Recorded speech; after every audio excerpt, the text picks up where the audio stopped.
Ray, is it working? Hold on. Damn it. No. It should work now, hopefully. Oh, you are live. Yep, it's working. I'm hearing everything with a delay. This sounds... Alright. Oh, whoa. Is shit. Apparently we're quiet. Hold on. Wait, no. How about now?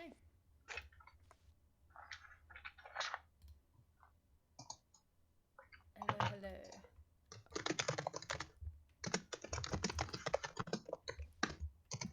Everyone will just have to yell their lines.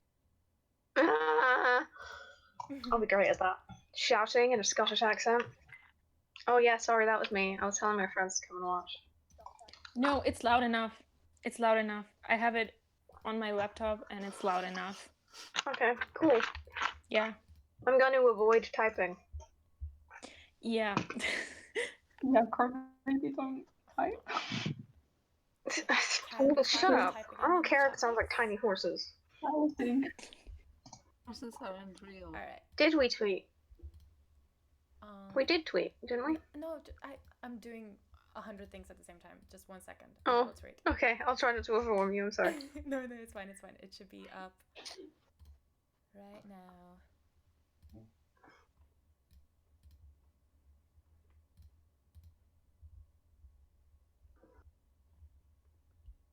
Oh yeah, we did it. Okay. Well, is everybody ready? Yeah. Yeah. All right. Okay. In that case, I think we should just get started. Yeah. Okay.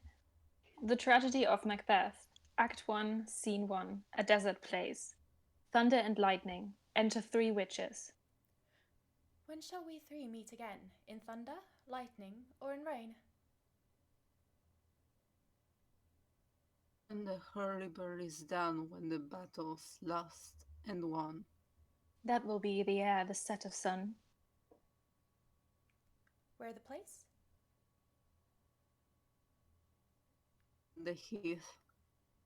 There to meet with Macbeth. I come, Grey Mokin. The calls. Anon. Fair is Fair foul, is foul, and foul is fair. Hover through the fog and through fill the air. Scene 2, a camp near forest. Alarum within. Enter Duncan, Malcolm, Donalbain, Lennox, with attendants meeting a bleeding sergeant. What bloody man is that? He can report, as seemeth by his plight, of the revolt to the new estate. This is the sergeant who, like a good and hardy soldier, fought against my captivity. Hail, brave friend! Say to the king the knowledge of the broil as thou didst leave it. Doubtful it stood as 2 spent swimmers that do cling together and choke their art. The merciless MacDonald, worthy to be a rebel to that, the multiplying villainies of nature do swarm upon him.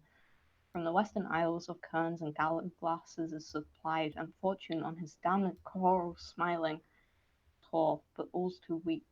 For brave Macbeth, well he deserves that name, disdaining fortune with his brandished steel, which execution, like Valor's minion, carved out his passage till he faced the slave. And nor bade farewell to him, till he unseamed him from the nave to the chaps, and fixed his head upon our battlements. O valiant cousin, worthy gentleman! As whence the sun gins his reflection, shipwrecking storms and direful thunders break. Spring whence comfort seemed to come, discomfort swells. Scotland, mark. No sooner justice had with valour armed compelled these skipping kerns to trust their heels, surveying vantage with furbished arms, and began a fresh assault. 'Tis made not this our captains Macbeth and Banquo? Yes, as sparrows, eagles, or the hare, the lion. And as report they were as cannons overcharged with double cracks. So they doubly redoubled strokes upon the foe. Bathe in reeking wounds, or memorize another Golgotha, I cannot tell. My gashes cry for help. So well thy words become thee as thy wounds, they smack of honour both. Go get him, sergeant. Exit Sergeant. Attended. Who comes here? Enter Ross. The worthy Thane of Ross. The haze looks through his eyes, so should he look that seems to speak things strange. God save the king! Whence camest thou, worthy Thane? From Fife, great king, where the Norwegian banners flap the sky and fan our people cold. Norway himself, with terrible numbers, assisted by that most disloyal traitor, the Thane of Cawdor, began a dismal conflict, till that Bellona's bridegroom, lapped in proof, confronted him with self-comparisons, point against point rebellious, arm against arm, curbing his lavish spirit, and, to conclude, the victory fell on us. Great happiness.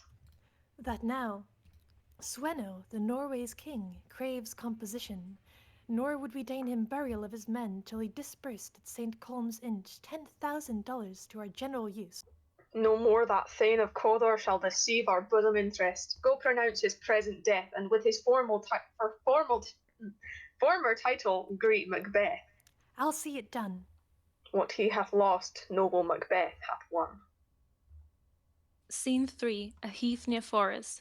Thunder. Enter the three witches. Where hast thou been, sister? Think swine. Sister, where thou? A sailor's wife had chestnuts in her lap, and munched and munched and munched. Give me, quoth I. Avoid thee, witch, the rump-fed woman cries.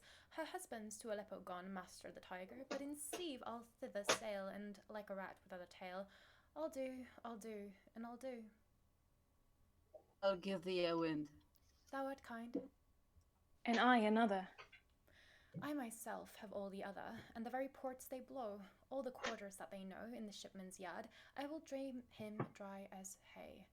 Sleep shall neither night nor day hang upon his penthouse lid, he shall live a man forbid. Weary sun nights 9 times 9 shall he dwindle, peak and pine, though his bark cannot be lost, yet it shall be tempest tossed. Look what I have. Show me. Here I have a pilot's thumb, wrecked as homeward he did come. Drum within. A drum! A drum! Macbeth doth come! The weird sisters, hand in hand, Hand in hand, sisters of the sea and land, thus do go about, thrice to thine and thrice to thine and thrice to mine, thrice again to make up 9. Thrice again to make up 9. Peace, the charms wound that. Enter Macbeth and Banquo. So foul and fair a day I have not seen. Far is called to Forres. What are these, so withered and so wild in their attire, that look not like the inhabitants of the earth, and yet are on it?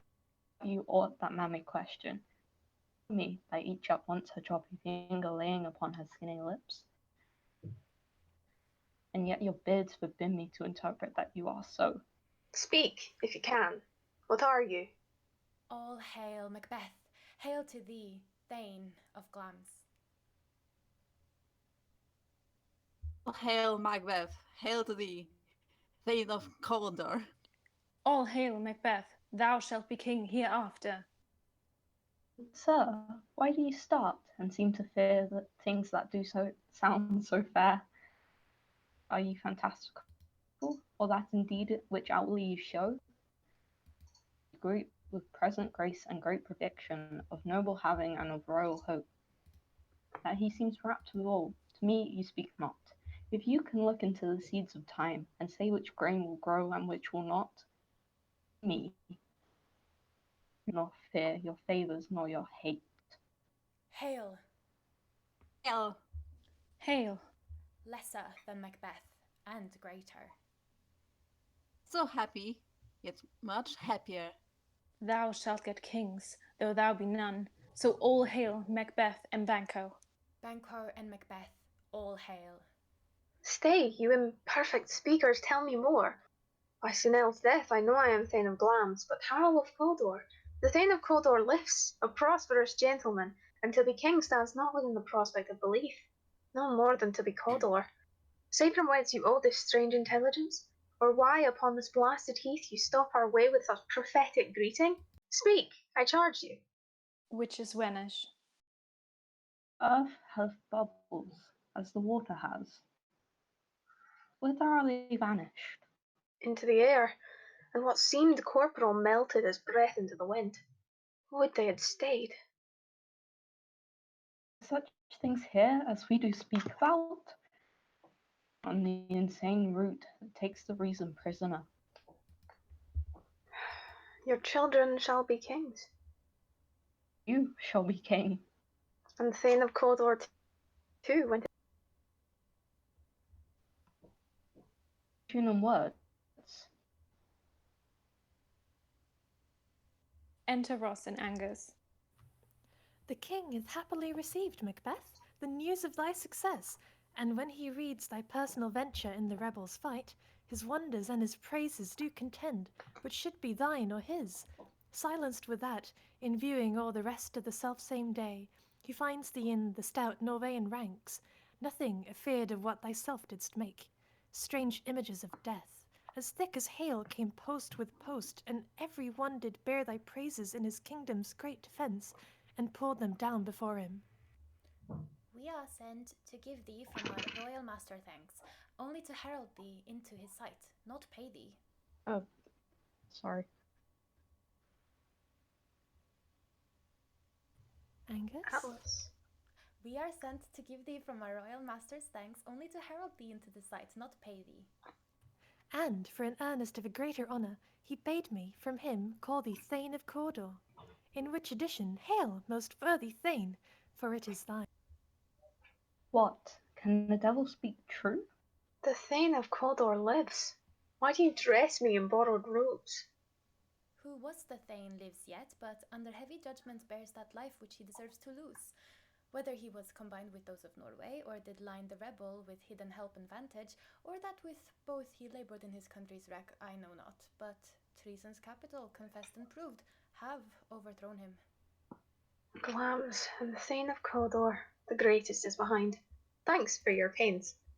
Do you not hope your children shall be kings, when those that gave the Thane of Cawdor to me promise no less to them? Home might yet enkindle you under the crown. Order. But 'tis strange, and oftentimes to win us to our harm, the instruments of darkness tell us truths. With honest trifles, in deepest consequence. Cousins, a word, I pray you. Two truths are told, as happy prologues to the swelling act of the imperial theme. I thank you, gentlemen. Cannot be ill, cannot be good. If ill, why hath it given me earnest of success, commencing in the truth? I am Thane of Cawdor. If good, why do I yield to that suggestion whose horrid image doth unfix my hair and make my seated heart knock at my ribs against the use of nature? Present fears are less than horrible imaginings. My thought, whose murder is yet is but fantastical, shakes so my single state of man that function is smothered in surmise, and nothing is but what is not. Look, how our partners rapt. If chance will have me king, why, chance may crown me without my star. Horrors come upon him, like our strange garments, cleave not to their mould, but with the aid of use. Come what, come may, time and the hour runs through the roughest day. Macbeth, we stay upon your leisure. Give me your favour, my dull brain was wrought with things forgotten. Kind gentlemen, your pains are registered, where every day I turn the leaf to read them. Let us toward the king, to think upon what hath chanced, and at more time the interim having waited, let us speak our free hearts each to other. Very gladly. Till then, enough. Come, friends. Scene 4, Forest, the Palace. Flourish. Enter Duncan, Malcolm, Donalbain, Lennox, and attendants. Is execution done on Cawdor? Are not those in commission yet returned? My liege, they are not yet come back, but I have spoke with one that saw him die, who did report that very frankly he confessed his treasons, implored your highness's pardon, and set forth a deep repentance. Nothing in his life became him like the leaving it. He died as one that had been studying in his death to throw away the dearest thing he owed, as 'twere a careless trifle. There's no art to find the mind's construction in the face. He was a gentleman on whom I built an absolute trust.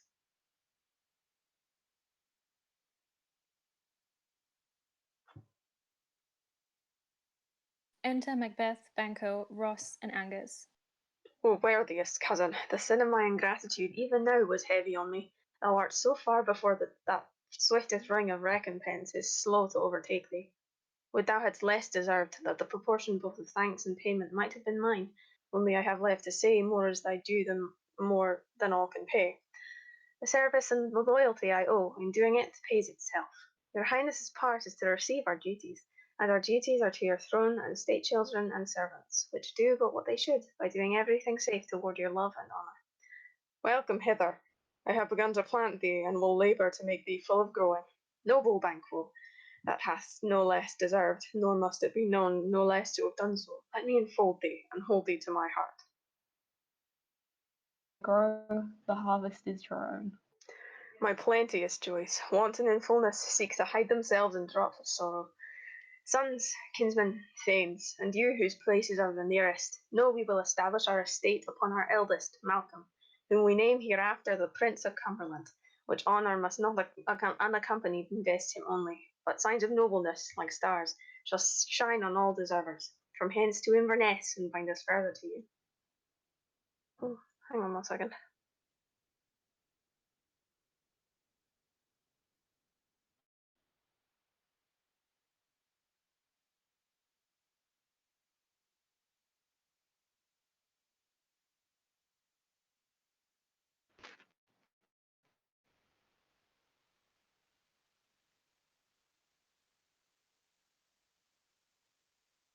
Wants to meet you, Macbeth, while Crow's not here.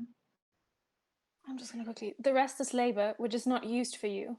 I'll be myself the harbinger, and make joyful the hearing of my wife with your approach. So humbly take my leave.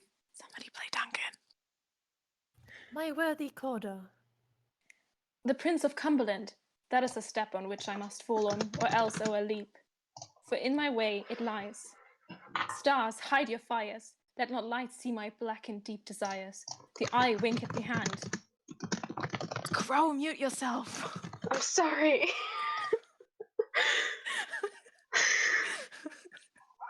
Sorry. Your typing is so loud. I'm really sorry. Can you go again, or should I keep going? I can go again. There's Okay. just someone came in. It's Duncan now, right? No, it's Macbeth, the Prince of Cumberland. Oh, okay. That The part. Prince of Cumberland. That is a step on which I must fall down or else overleap, for in my way it lies. Stars, hide your fires. Let not light see my black and deep desires.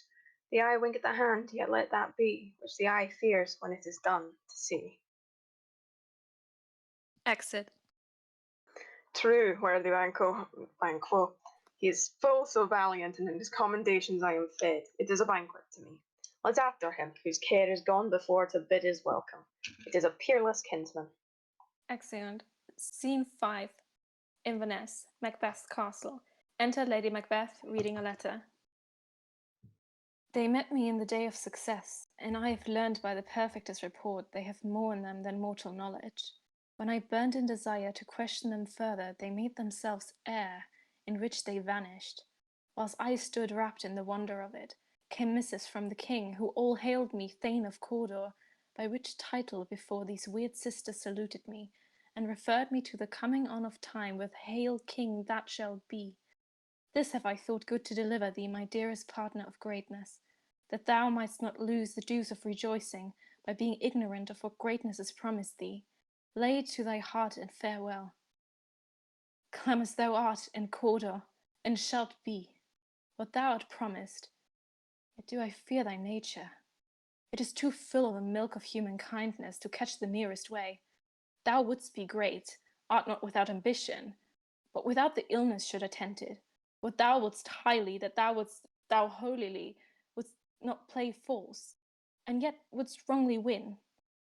Thou'dst have great glamours, that which cries, Thus thou must do, if thou have it, and that which rather thou dost fear to do, than wishest would be undone. Hie thee hither, that I may pour my spirits in thine ear, and chastise with the valour of my tongue all that impedes thee from the golden round, which fate and metaphysical aid doth seem to have thee crowned withal. Enter messenger. What is your tidings? The king comes here tonight. Thou art mad to say it. Is not thy master with him, who were it so would have informed for preparation? So please you, it is true. Our Thane is coming.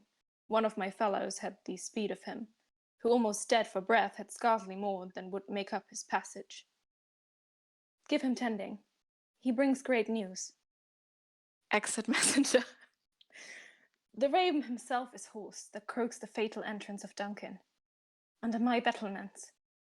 Come, you spirits, the 10 immortal thoughts, unsex me here, and fill me from the crown to the toe, top full of direst cruelty. Make thick my blood, stop up the access and passage to remorse, that no compunctious visitings of nature shake my fell purpose, nor keep peace between the effect in it. Come to my woman's breasts and take my milk for gull, you murdering ministers, wherever in your sightless substances you wade on nature's mischief. Come, thick night, and pall thee in the dunnest smoke of hell, that my keen knife see not the wound it makes, nor heaven peep through the blanket of the dark to cry, hold, hold. Enter Macbeth. Great Glemis, worthy Cawdor, greater than both by the all-hail hereafter, thy letters have transported me beyond this ignorant present, and I feel now the future in the instant. My dearest love, Duncan comes here tonight. And when goes hence? Tomorrow, as he purposes. Oh, never shall sun that morrow see. Your face, my Thane, is as a book where men may read strange matters. To beguile the time, look like the time, bear welcome in your eye, your hand, your tongue. Look like the innocent flower, but be the serpent under it. He that's coming must be provided for, and you shall put this night's great business into my dispatch, which shall to all our nights and days to come give solely sovereign sway and masterdom. We will speak further. Only look up clear. To alter favour ever is to fear. Leave all the rest to me. Exit. Scene 6, before Macbeth's castle. Hautboys and torches. Enter Duncan, Malcolm, Donalbain, Banquo, Lennox, Macduff, Ross, Angus, and attendants. This castle hath a pleasant seat. The air nimbly and sweetly recommends itself unto our gentle senses. This guest of summer, the temple-haunting martlet, does approve by his loved mansionry that the heavens' breath smells willingly here. Breeze, buttress, nor coign of vantage, but this bird hath made his pendant bed and procreant cradle. Haunt, I have observed, the air is delicate. Enter Lady Macbeth. See, our honoured hostess. The love that follows us sometime is our trouble, which still we thank as love. Herein I teach you how you shall bid God ild us for your pains and thank us for your trouble. All a service, and every point twice done, and then done double. We're poor and single business to contend, against those honours deep and broad wherewith your majesty loads our house. For those of old and the late dignities heaped up to them, we rest your hermits. Where's the Thane of Cawdor? We coursed him at the heels and had a purpose to be his purveyor, but he rides well, and his great love, sharp as his spur, hath holden him to his home before us. Fair and noble hostess, we are your guests tonight. Your servants ever have theirs themselves and what is theirs, and come to make their audit at your highness' pleasure, still to return your own. Give me your hand, conduct me to mine host. We love him highly, and shall continue our graces towards him. By your leave, hostess. Scene 7, Macbeth's castle. Hautboys and torches. Enter a sewer and diverse servants with dishes and service, and pass over the stage. Then enter Macbeth. If it were done when 'tis done, and 'twere well it were done quickly. If the assassination could trammel out the consequences and catch with his surcease success, that but his blow might be the be-all and end-all here. But here, upon this bank and shoal of time, we will jump to the life to come. But in these cases, we still have judgment here, that we but teach bloody instructions, which, being taught, return to plague the inventor. This even-handed justice commends the ingredients of our poisoned chalice to our own lips. He's here in double trust. First, as I am his kinsman and his subject, strong both against the deed, then as his host, who should against the murderer shut the door, not bear the knife myself. Besides, this Duncan hath borne his faculties so meek, hath been so clear in his great office, as his virtues will plead like angels trumpet-tongued against the deep damnation of his taking off, and pity, like a naked newborn babe striding the blast, or heaven's cherubim, horsed upon the sightless couriers of the air, shall blow the horrid deed in every eye, that tears shall drown the wind. I have no spur to prick the sides of my intent, but only vaulting ambition, which o'erleaps itself and falls on the other. Enter Lady Macbeth. How now? What news? He is almost supped. Why have you left the chamber? Hath he asked for me? Know you not he has? We will proceed no further in this business. He hath honoured me of late, and I have bought golden opinions from all sorts of people, which would be worn now in their newest gloss, not cast aside so soon. Was the hope drunk wherein you dressed yourself? Hath it slept since? And wakes it now to look so green and pale at what it did so freely? From this time such I account thy love. Art thou afeard to be the same in thine own act and valour as thou art in desire? Wouldst thou have that which thou esteemed the ornament of life, and live a coward in thine own esteem, letting I dare not wait upon I would, like the poor Ketai the Dage? Prithee, peace. I dare do all that may become a man, who dares do more is none. What beast was it then that made you break this enterprise to me? When you durst do it, then you were a man, and to be more than what you were, you would be so much more the man. Nor time nor place did then adhere, and yet you would make both. They have made themselves, and that their fitness now does unmake you. I have given suck, and know how tender 'tis to love the babe that milks me. I would, while it was smiling in my face, have plucked my nipple from his boneless gums and dashed the brains out, had I so sworn as you have done to this. If we should fail? We fail, but screw your courage to the sticking place, and we'll not fail.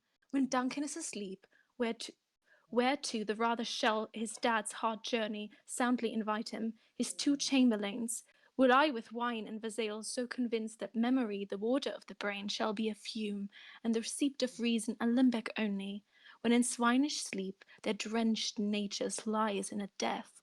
What cannot you and I perform upon the unguarded Duncan? What not put upon his spongy officers, who shall bear the guilt of our great quell? Bring forth men children only, for thy undaunted metal should compose nothing but males. Will it not be received when we have marked with blood those sleepy two of his own chamber, and used their very daggers, that they have done it? Who dares receive it other? As we shall make our griefs and clamour roar upon his death. I am settled, and bend up each corporal agent to this terrible fate. Away, and mock the time with fairest show. False face must hide what the false heart doth know. Act 2, Scene 1. Court of Macbeth's castle. Enter Banquo and Fleance bearing a torch before him. Boy, The moon is down. I have not heard the clock. down at 12. I take 'tis later, sir. Take my sword, there's husbandry in heaven. Take thee that too, a heavy summons lies like lead upon me, and yet I would not sleep, because restrain me in me the cursed thoughts that nature gives way to in repose. Enter Macbeth and a servant with a torch. Lord, who's there? A friend. Not yet at rest? The king's abed. Unusual pleasure, and sent forth great largesse to your officers. This diamond he greets your wife withal, and hostess, and shut up in measureless content. Being unprepared, our will became the servant to the fact, which else should free have wrought. Well, I dreamt last night of those three weird sisters. To you, they have showed some truth. I think not of them. Yet, when we can entreat an hour to serve, we would spend it in some words upon that business, if you would grant the time. At your kindest leisure. If you shall cleave to my consent when 'tis, it shall make honour for you. None in seeking to augment it, but still keep my bosom franchised and allegiance clear. I shall be counselled. Good repose the while. The like to you. Exit Banco and Fleance. Go bid thy mistress, when my drink is ready, she strike upon the bell. Get thee to bed. Exit Servant. Is this a dagger which I see before me, the handle toward my hand? Come, let me clutch thee. I have thee not, and yet I see thee still. Art thou not, fatal vision, sensible to feeling as to sight? Or art thou but a dagger of the mind, a false creation proceeding from the heat oppressed brain? I see thee yet in form as palpable as this which now I draw. Thou marshall'st me the way that I was going, and such an instrument I was to use. Mine eyes are made the fools of the other senses, or else worth all the rest. I see thee still, and on my blade and dudgeon gouts of blood, which was not so before. There's no such thing. It is the bloody business which informs thus to mine eyes. Now, o'er the one half world nature seems dead, and wicked dreams abuse the curtained sleep. Witchcraft celebrates pale Hecate's offerings, and withered murder, alarmed by a sentinel the wolf, who howls his watch thus with his stealthy pace. With Tarquin's ravishing strides towards his design moves like a ghost. Now sure and firm set earth, hear not my steps which way they walk, for fear thy very stones prate of my whereabout, and take the present horror from the time which now suits with it. While thy threat he lives, words to the heat of deeds too cold breath gives. A bell rings. I go, and it is done. The bell invites me. Hear it not, Duncan, for it is a knell that summons thee to heaven or to hell. Scene 2, the same. Enter Lady Macbeth. That which hath made them drunk hath made me bold. What hath quenched them hath given me fire. Hark, peace! It was the owl that shrieked, the fatal bellman, which gives the stern good night. He's about it. The doors are open, and the savage grooms do mock their charge with snores. I have drug their possess, that death and nature do contend about them, whether they live or die. Who's there? What, ho? Alack, I am afraid they have awakened. And 'tis not done. The attempt and not the deed confounds us. Hark, I laid their daggers ready. He could not miss them. Had he not resembled my father as he slept, I had done it. Enter Macbeth. Hello, boy. My husband! I have done the deed. Didst thou not hear a noise? I heard the owl scream and the crickets cry. When? Did not you speak? Oh, sorry. When? Now. As I descended. Aye. Hark, who lies at the second chamber? Donalbain. This is a sorry sight. Foolish thought to say a sorry sight. There's one did laugh in sleep, and one cried murder, that they did wake each other. I stood and heard them, but they did say their prayers and addressed them again to sleep. They are two lodged together. One cried, God bless us, and amen the other. As they had seen me with these hangman's hands, listening their fear, I could not say amen when they did say. Consider it not so deeply. Before could I not pronounce amen? I had most need of blessing, and amen stuck in. These deeds must not be thought after these ways, so it will make us mad. Methought I heard a voice cry, sleep no more, Macbeth does murder sleep. The innocent sleep, sleep that knits up the ravelled sleep of care, the death of earth. Balm of hurt minds, great nature's second course, chief nourisher and life's feed. What do you mean? Still it cried, Sleep no more to all the house. Glans hath murdered sleep, and therefore Codor shall sleep no more. Macbeth shall sleep no more. Who was it that thus cried? Why, worthy Thane, you do unbed your noble strengths to think so brain-sickly of things? Go get some water, and wash this filthy witness from your hand. Why did you bring these daggers from the place? They must lie there. Go carry them, and smear the sleepy grooms with blood. I'll go no more. I am afraid to think what I have done. Look on't again, I dare not. Infirm of purpose, give me the daggers. The sleeping and the dead are but as pictures. 'Tis the eye of childhood that fears a painted devil. If he do bleed, I'll gild the faces of the grooms withal, for it must seem their guilt. Exit, knocking within. What is that knocking? How is't with me when every noise appalls me? What hands are here? They pluck out mine eyes. Will all great Neptune's ocean wash this blood clean from my hand? No, this my hand will rather the multitudinous seas in Cardine, making the green one red. Re-enter Lady Macbeth. My hands are of your colour, but I shame to wear a heart so white. Knocking within. I hear knocking at the south entry. Retire we to our chamber. A little water clears us of this deed. How easy it is then, that constantly hath left you unattended. Knocking within. Hark! More knocking. Get on your nightgown, lest occasion call us and show us to be watchers. Be not lost so poorly in your thoughts. To know my deeds, 'twere best not know myself. Knocking. Wake Duncan with thy knocking. I wouldst thou couldst. Scene 3, the same. Knocking within. Enter a porter. Here's like knocking in.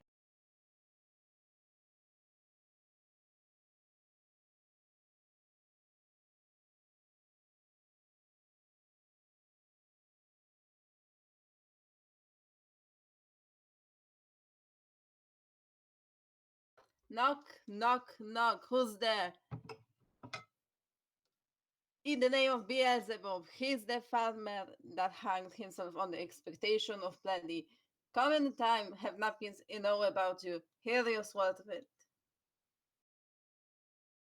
Knocking within. Knock, knock. Who's there? In the name of other devil's name. Faith it is. Here's an evocator that could swear in both the scales against in the scale, who committed treason enough for God's sake, yet could not equivocate to heaven. Oh, come in, equivocator.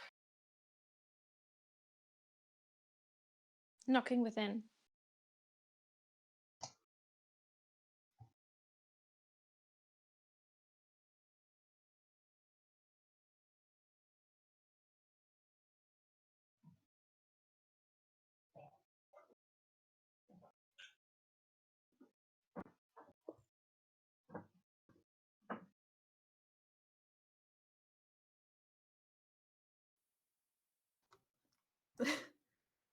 Wait.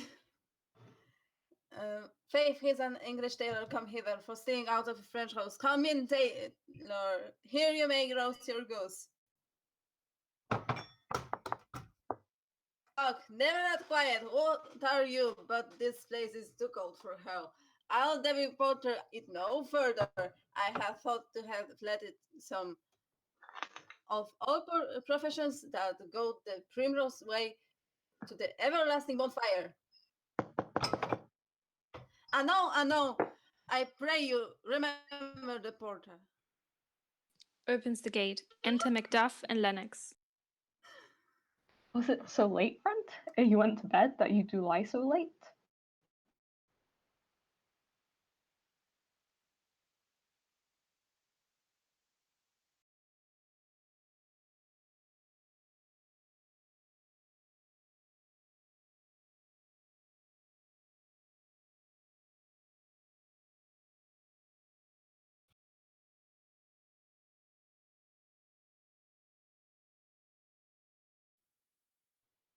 Hey, sir, we were carousing till the second cock, and drink, sir, is a great provoker of three things.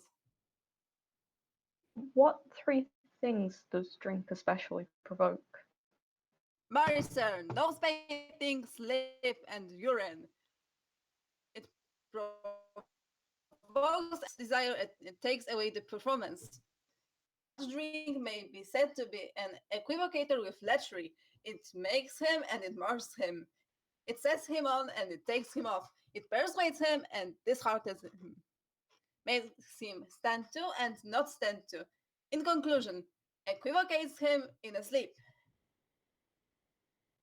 And giving him the lie, lists him. I believe drink gave thee the lie last night. That it did, sir, in the very throat on me. But I requited him for his lie, and I think, being for too strong for him, through the took of my legs sometime, yet I made shift to cast him. Is thy master stirring? Enter Macbeth. Wait, Tim. Here he comes. Good morrow, noble sir. Good morrow, both. Is the king stirring, worthy Fane? Not yet. Allow me to call timely on him. Hour. I'll bring you to him. It's a joyful trouble to you, but yet 'tis one. And the labour we delight in physics pain. This is door. Well to call, for 'tis my limited service. Exit. Goes the king hastens today? He does. He did appoint so. The night has been unruly. Where we lay, our chimneys were blown down, as they say, lamenting heard in the air, strange screams of death, and prophesying with accents terrible of dire combustion and confused events, new hatched to the woeful time with lifelong night was shake. 'Twas a rough night. My young remembrance cannot further refer to it. Re-enter Macduff. Horror! Oh, horror, horror, horror! Not conceive nor name thee. What's the matter? What's the matter? Hang on. Curse gang, curse gang. Confusion now have made his masterpiece. Most sacrilegious murder hath broke ope the Lord's anointed temple, and stole thence the life of the building. What didst you say? The life? Will you, his majesty? To the chamber and destroy your sight with a new gorgon. Do not bid me speak. See, and then speak yourselves. Exit Macbeth and Lennox. Awake, awake, ring the alarm bell. Murder and treason. Malcolm, awake! You sleep, death's counterfeit, and look on death itself. Up and see the great doom's image. Malcolm, Banquo, as from your graves rise up and walk like sprites to countenance this horror, ring the bell. Bell rings. Enter Lady Macbeth. What's the business, that such a hideous trumpet calls to parley the sleepers of the house? Speak, speak. Little lady, 'tis not for you to hear what I can speak. The repetition in a woman's ear would murder as it fell. Enter Banquo. Banquo, our royal master's murdered. Woe, alas! What, in our house? Oh, anywhere. Dear doth, I pray thee, contradict thyself and say it is not so. Re-enter Macbeth and Lennox with Ross. Had I but died an hour before this chance, I had lived a blessed time, for from this instant there's nothing serious in mortality. All is but toys. Renown and grace is dead, the wine of life is drawn, and the mere lees is left as vault to brag of. Enter Malcolm and Donalbain. Oh, what is amiss? You are, and do not know it. Spring the head, the fountain of your blood is stopped. The very source of it is stopped. Your royal father's murdered. By whom? Those who his chamber as it seemed had done were unbatched with blood, so were the daggers, which unwhipped we found upon their pillows. Distracted. No man's life was to be trusted with them. Oh, yes, I do repent of my fury that I did kill them. Wherefore did you so? Who can be wise, amazed, temperate, and furious, loyal and neutral in a moment? No, man. The expedition my violent love outrun the pause or reason. Here lay Duncan, his silver skin laced with his golden blood, and his gashed stabs looked like a breach in nature for ruin's wasteful entrance. There the murderers, steeped in the colours of their trade, their daggers unmannerly breached with gore. Who could refrain that had a heart to love, and in that heart courage to make loves known? Help me hence. Oh. Look to the lady. Why do we hold our tongues, that most may claim this argument for ours? A lot should be spoken here, where our fate hating an auger hole may rush and seize us. Let's away, our tears are not yet brewed. Nor our strong sorrow upon the foot of motion. Look to the lady. Lady Macbeth is carried out. Have our naked frailties hid that suffer an exposure, let us meet, and question this most work to not stand, and thence against the and so do I. So all.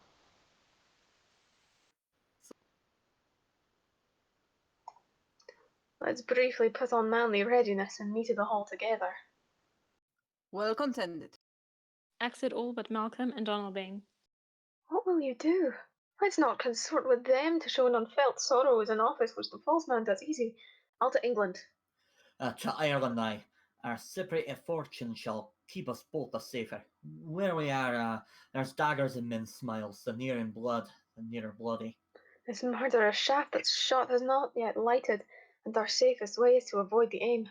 Therefore, to horse, and let us not be dainty of leave-taking, but shift away.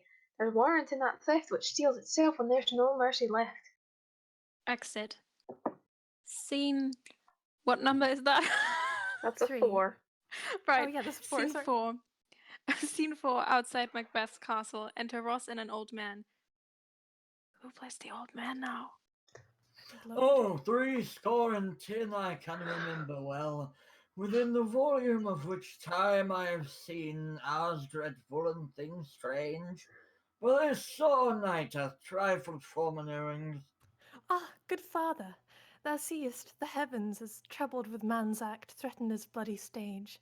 By the clock 'tis day, and yet dark night strangles the travelling lamp. Is night's predominance or the day's shame that darkness does the face of earth entomb when living light should kiss it? 'Tis unnatural, even like the deed that's done on Tuesdays last. A falcon towering in her pride of place was by a mouse and owl hawked at and killed. And Duncan's horses, a thing most strange and certain, beauteous and swift, the minions of their race, turned wild in nature, broke their stalls, flung out, contending gainst obedience, as they would make war with mankind. 'Tis said they ate each other. They did so, to the amazement of mine eyes, that looked upon't. Ah, here comes the good Macduff. Enter Macduff. How goes the world, sir, now? Why, see you not? Is't known who did this more than bloody deed? Macbeth have slain. Alas the day! What good could they pretend? Warned, Malcolm and Donalbain, the king's 2 sons, are stolen away and fled, which puts upon them suspicion of the deed. Gainst nature still, thriftless ambition that wilt raven up thine own life's means, then 'tis most like the sovereignty will fall upon Macbeth. It is already named and gone to Scone to be invested. Where is Duncan's body? Onkill, the sacred storehouse of his predecessors and guardian of their bones. Will ye to Scone? Out to Fife. Well, I will thither. See things well done there. Adieu. Let's our old robes sit easier than our new. Farewell, father. God's benison go with you, and with those that will make good of bad and friends of foes. Exit. Act 3, Scene 1, Forest, the Palace. Enter Banquo. Thou hast it now, thou glams all, as the weird women promised, and I fear thou playedst most foully for it. It should not stand in thy posterity, but that myself am father of many kings. If there come truth from them, as upon thee, Macbeth, their speeches shine. These on thee make good, may they not be my oracles as well, and set me up in hope? Oh. Stannet sounded. Enter Macbeth as king, Lady Macbeth as queen, Lennox, Ross, lords, ladies, and attendants. Here's our chief guest. If he had been forgotten, it had been as a gap in our greatest feast, an all thing unbecoming. Tonight we hold a solemn supper, sir, and I'll request your presence. Let your highness command upon me, to the which my duties are with a most indissoluble tie forever knit. Ride you this afternoon? Lord. We should have else desired your good advice, which still has been both grave and prosperous in this day's council, but we'll take tomorrow. It's far you ride? As far, my lord, as will fill up the time twixt this and supper. Go not my horse the better, I must become a borrower of the night for a dark hour or twain. Fail not our feast. I will not. We hear our bloody cousins are bestowed in England and in Ireland, not confessing their cruel parricide, filling their hearers with strange invention. But of that tomorrow, when therewithal we shall have cause of state craving us jointly. Hie you to horse, adieu, till you return at night. Goes Fleance with you? Aye, my good lord, our time does cool upon us. I wish your horses swift and sure of foot, and so I do commend you to their backs. Farewell. Exit Banquo. Let every man be master of his time till 7 at night. To make society the sweeter welcome, we will keep ourselves till supper time alone. While then, God be with you. Exit all but Macbeth and an attendant. Sirrah, a word with you. Attend those men, our pleasure.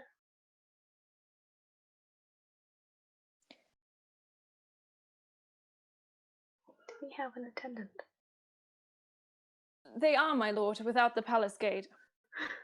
Bring them before us. Exit attendant. To be thus is nothing but to be safely thus. Our fears in Banquo stick deep, and in his royalty of nature reigns that which would be feared. 'Tis much he dares, and to that dauntless temper of his mind he hath a wisdom that doth guide his valour to act in safety. There is none but he whose being I do fear, and under him my genius is rebuked as, it is said, Mark Antony's was by Caesar. He chid the sisters when first they put the name of king upon me, and bade them speak to him, them prophet-like they hailed him father to a line of kings. Upon my head they placed a fruitless crown, and put a barren sceptre in my gripe. It is to be wrenched with an unlineal hand, no son of mine succeeding. If to be so, for Banquo's issue have I filed my mind. For them the gracious Duncan have I murdered, put rancours in the vessel of my peace, only for them, and mine eternal jewel given to the common enemy of man to make them kings, the seed of Banquo, kings. Rather than so, come fate into the list, and champion me to the utterance. Who's there? Re-enter attendant with 2 murderers. Now go to the door, and stay there till we call. Exit attendant. Was not yesterday we spoke together? It was, so please your highness. Well then, now, have you considered of my speeches? Know that it was he, in the times past, which held you so under fortune, which you thought had been our innocent self.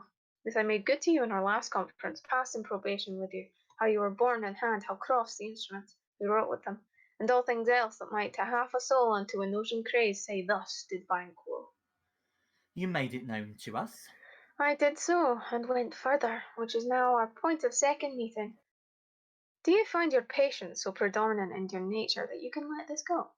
Are you so gospel to pray for this good man and for his issue, whose heavy hand hath bowed you to the grave and beggared yours forever? Oh, we are men, my liege. Aye, in the catalogue you go for men.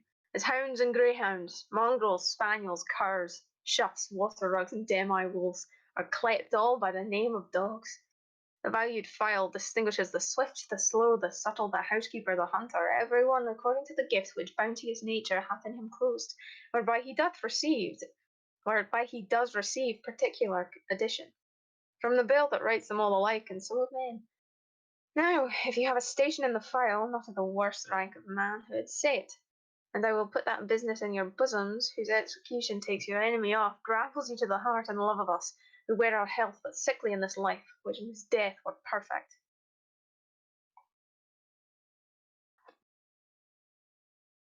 I am one, my liege, whom the vile blows and buffets of the world have so incensed that I am reckless what I do to spite the world. And I another, so weary with disasters, tugged with fortune, that I would set my lie on any chance to mend it, or be rid on't. Both of you, no Banquo was your enemy. True, my lord. So was he mine, and in such bloody distance that every minute of his being thrusts against my nurse of life. And though I could, with barefaced power, sweep him from my sight and bid my will about it, yet I must not. For certain friends that are both his and mine, whose loves I may not drop, but wail his fall, whom I myself struck down, and thence it is that I to your assistance do make love, masking the business from the common eye for sundry weighty reasons. We shall, my lord, perform what you command us. Though our lives... Your spirits shine through you. Within this hour at most, I will advise you where to plant yourselves, acquaint you with the perfect spy of the time, the moment on't, for it must be done tonight.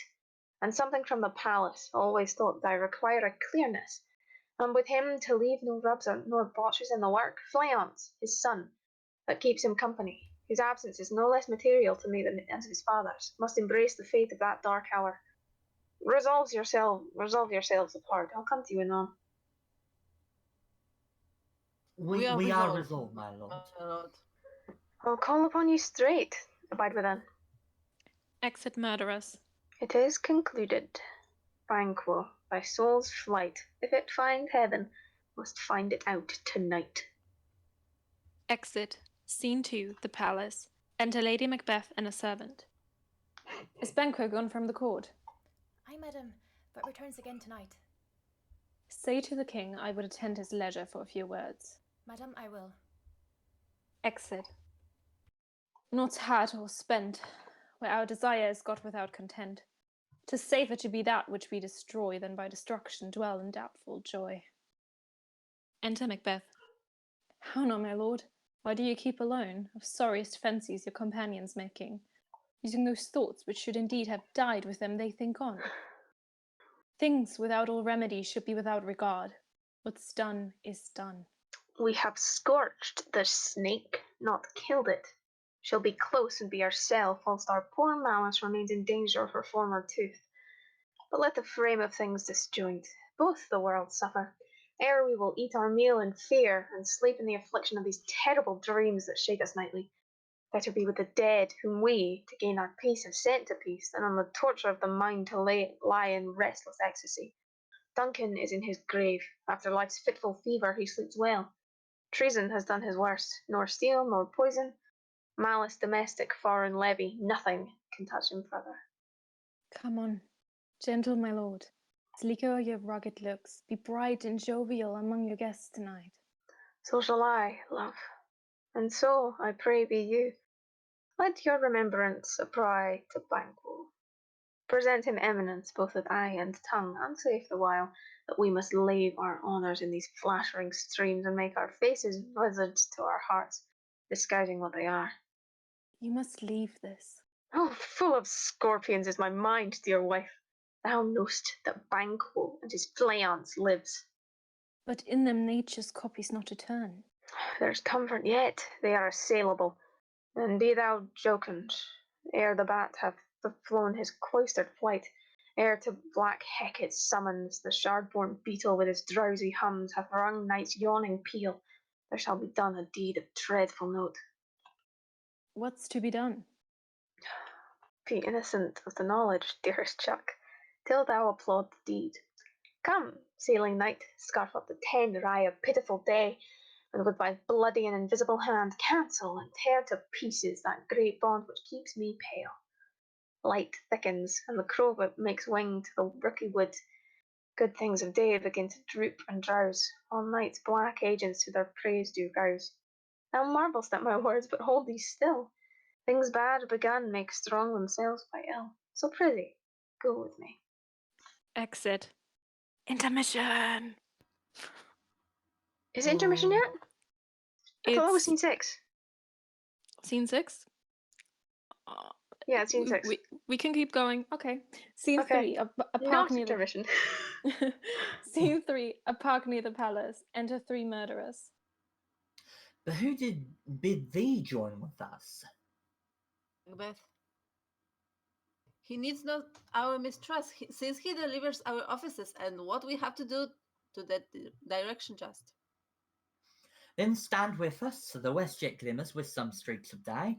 Now spurs the elated traveller apace to gain the timely inn, and near approaches the subject of our watch. Hark, I hear horses. Give us a light there, ho! And 'tis he, the rest that are within the note of expectation already are in the court. These horses go about. Almost a mile, but he does usually, so all men do, from hence to the palace gate. Make a light, a light. Enter Banquo he. and Fleance with a torch. Is he. Stand to it. It will be rain tonight. Let it come down. They set upon Banquo. Oh, treachery! Fly, good Fleance! Fly, fly, fly! Thou mayest revenge! Oh, slave! Dies. Fleance escapes. Who did strike out the light? Was not the way? There's but one down. The sun is fled. Half of our affair. Well, let away and say how much is done. Exit. Scene 4. The same. Hall in the palace. A banquet prepared. Enter Macbeth, Lady Macbeth, Ross, Lennox, lords in attendance. You know your own degrees. Sit down. At first and last, a hearty welcome. Thanks, Your Majesty. Ourself will mingle with society and play the humble host. Our hostess keeps her state, but in best time we will require her welcome. Pronounce it for me, sir, to all our friends, for my heart speaks they are welcome. First murderer appears at the door. See, they encounter thee with their hearts' thanks. Both sides are even. Here I'll sit in the midst. Be large in mirth, and none will drink a measure, the table round. Approaching the door. There's blood on thy face. 'Tis Banquo's, then. 'Tis better thee without than he within. Is he dispatched? My lord is straight his cut that I did for him. Thou art the best of the cutthroats, yet he's good. Thou did the like for Fleance, if thou didst it. Thou art the nonpareil. Most royal sir, Fleance escaped. Then comes my fit again. I'd else been perfect, whole as the marble, founded as the rock, as broad and general as the casing air. But now I am cabined, cribbed, confined, bound into saucy doubts and fears. But Banquo's safe? Aye, my good lord, safe in a ditch he bides, with 20 trenched gashes on his head, the least death to nature. Thanks for that. There the grown serpent lies, the worm that's fled, hath nature that in time will venom breed, no teeth for the present. Get thee gone. Tomorrow we'll hear ourselves again. Exit murderer. My royal lord, you do not give the cheer. The feast is sold that is not often vouched while 'tis a making. 'Tis given with welcome, to feed were best at home. From thence the source to meet is ceremony, meeting were bare without it. Sweet remembrance, now give the jest and wait on appetite, and health on both. If please your highness sit. The ghost of Banquo enters and sits in Macbeth's place. Here had we now our countries on our roofs, or the graced person of our Banquo present, who may, I rather challenge for unkindness than pity for mischance. His absence, sir, lays blame upon his promise. Pleased your highness to grace us with your royal company. The table's full. The place is sir. Where? My good lord, what is that moves your highness? Which of you have done this? What, my good lord? Thou canst not say I did it. Never shake thy gory locks at me. Gentlemen, rise. His Highness is not well. Sit, worthy friends. My lord is often thus, and hath been from his youth. Pray you, keep seat. The fit is momentary. Upon a thought he will again be well, if much you note him. You shall offend him and extend this passion. Feed and regard him not. Are you a man? Aye, and above one that dare look on that which might appall the devil. Oh, proper stuff. This is the very painting of your fear. This is the air-drawn dagger which you said led you to Duncan. Oh, these flaws and starts, impostors to true fear, would well become a woman's story at a winter's fire, authorized by a grandam. Shame itself. Why do you make such faces? When all's done, you look but on a stool. Prithee, see there. Behold, look, lo, how say you? Why, what care I, if thou canst not speak too? Charnel houses and our graves must send those that we bury back. Our monuments shall be the moss of kites. Ghost of Banquo vanishes. What, quite unmanned in folly? If I stand here, I saw him. Fie for shame! Blood hath been shed ere now in the olden time, ere human statute purged the general gentle weal. Aye, and since 2 murders have been performed too terrible for the ear. Times have been that when the brains were out, the man would die, and there an end. But now they rise again, with 20 mortal murders on their crowns, and push us from our stools. This is more strange than such a murder is. My worthy lord, your noble friends do lack you. I do forget.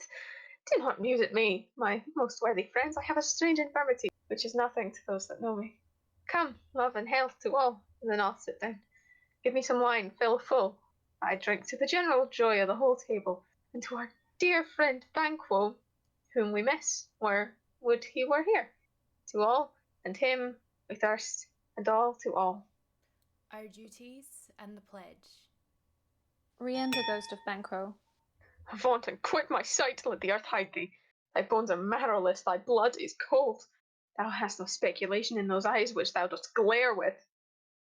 Think of this, good peers, but as a thing of custom. 'Tis no other, only it spoils the pleasure of the time. What man dare? I dare. Approach thou like the rugged Russian bear, the armed rhinoceros, or the Hyrcan tiger. Take any shape but that, and my firm nerve shall never tremble, or be alive again. And dare me to the desert with thy sword. If trembling I inhabit, then protest me the baby of a girl. Hence, horrible shadow, unreal mockery, hence.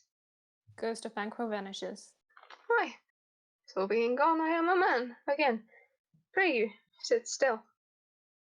You've displeased the mirth, broke the good meeting with most admired disorder. Can such things be, and overcome us like a summer's cloud without our special wonder? You make me strange even to the disposition that I owe, and now I think you can behold such sights, and keep the natural ruby of your cheeks when mine is blanched with fear.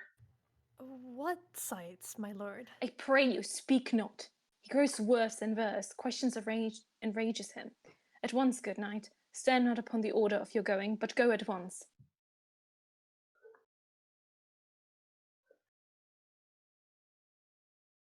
Knight, in better health, attend his majesty. A kind good night to all.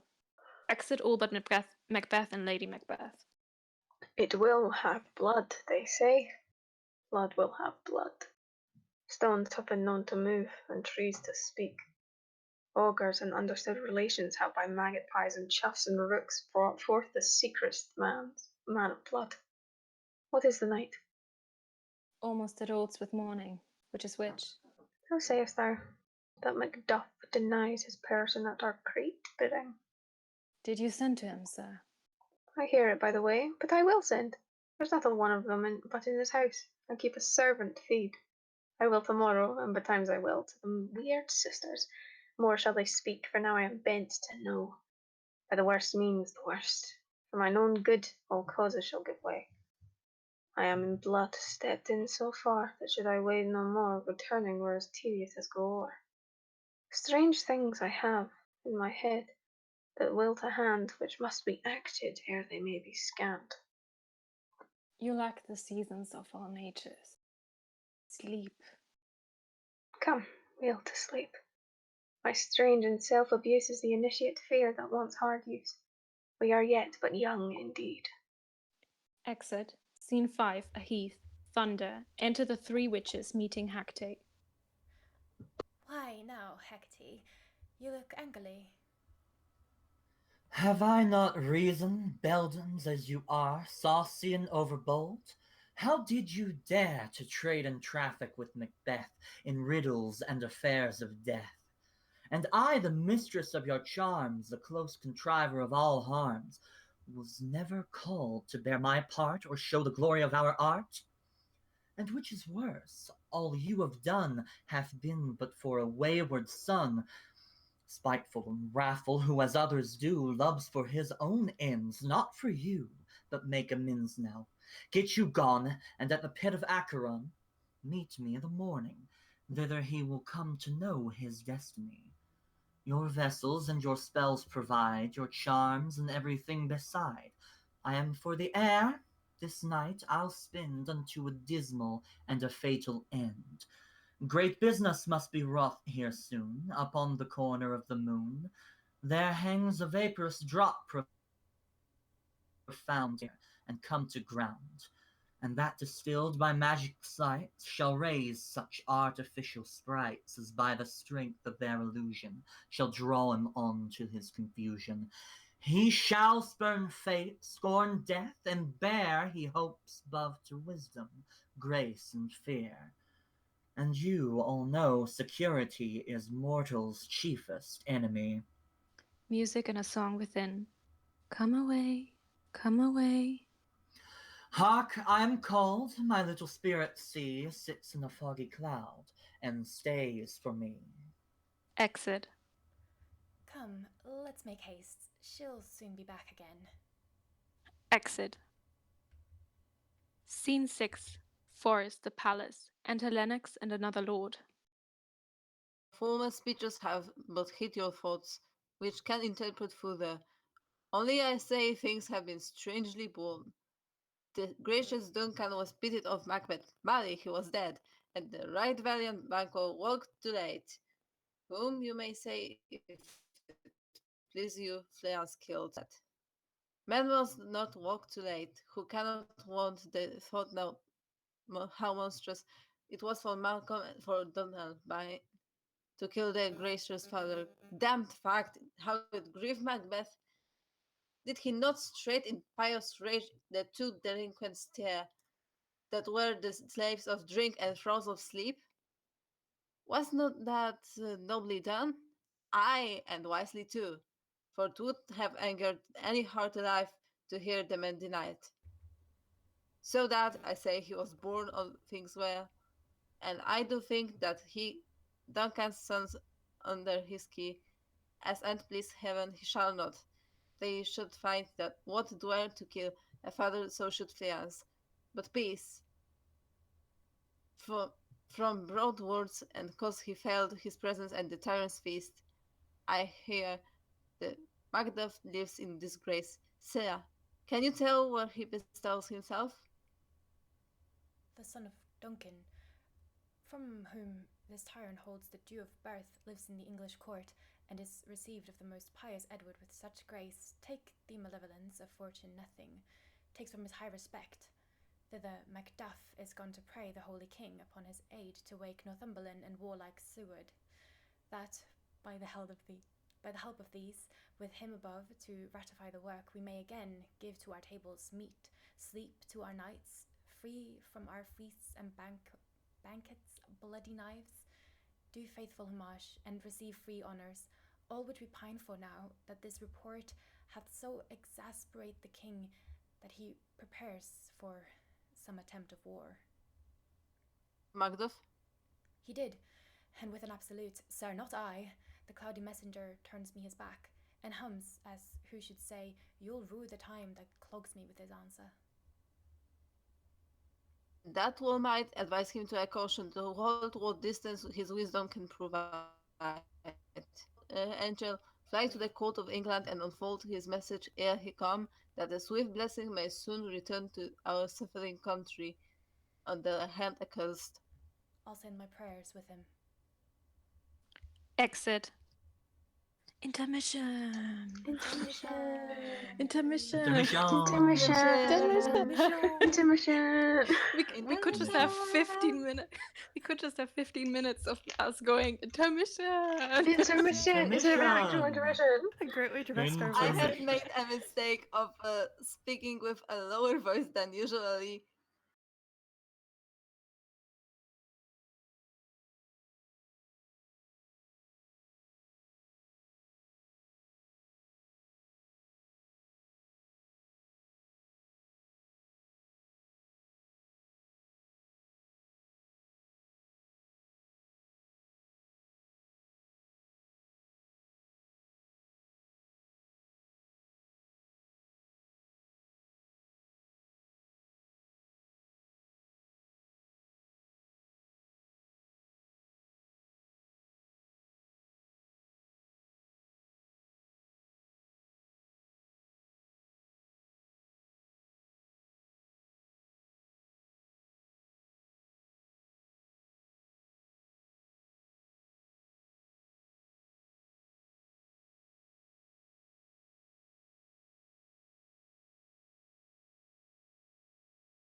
And we're back. Yep.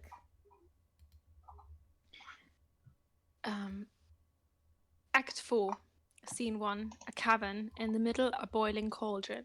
Thunder, enter the three witches. Thrice the brinded cat hath mewed. Thrice and once the hedge pig whined. Harpier cries, 'tis time, 'tis time. Round about the cauldron go, in the poison o.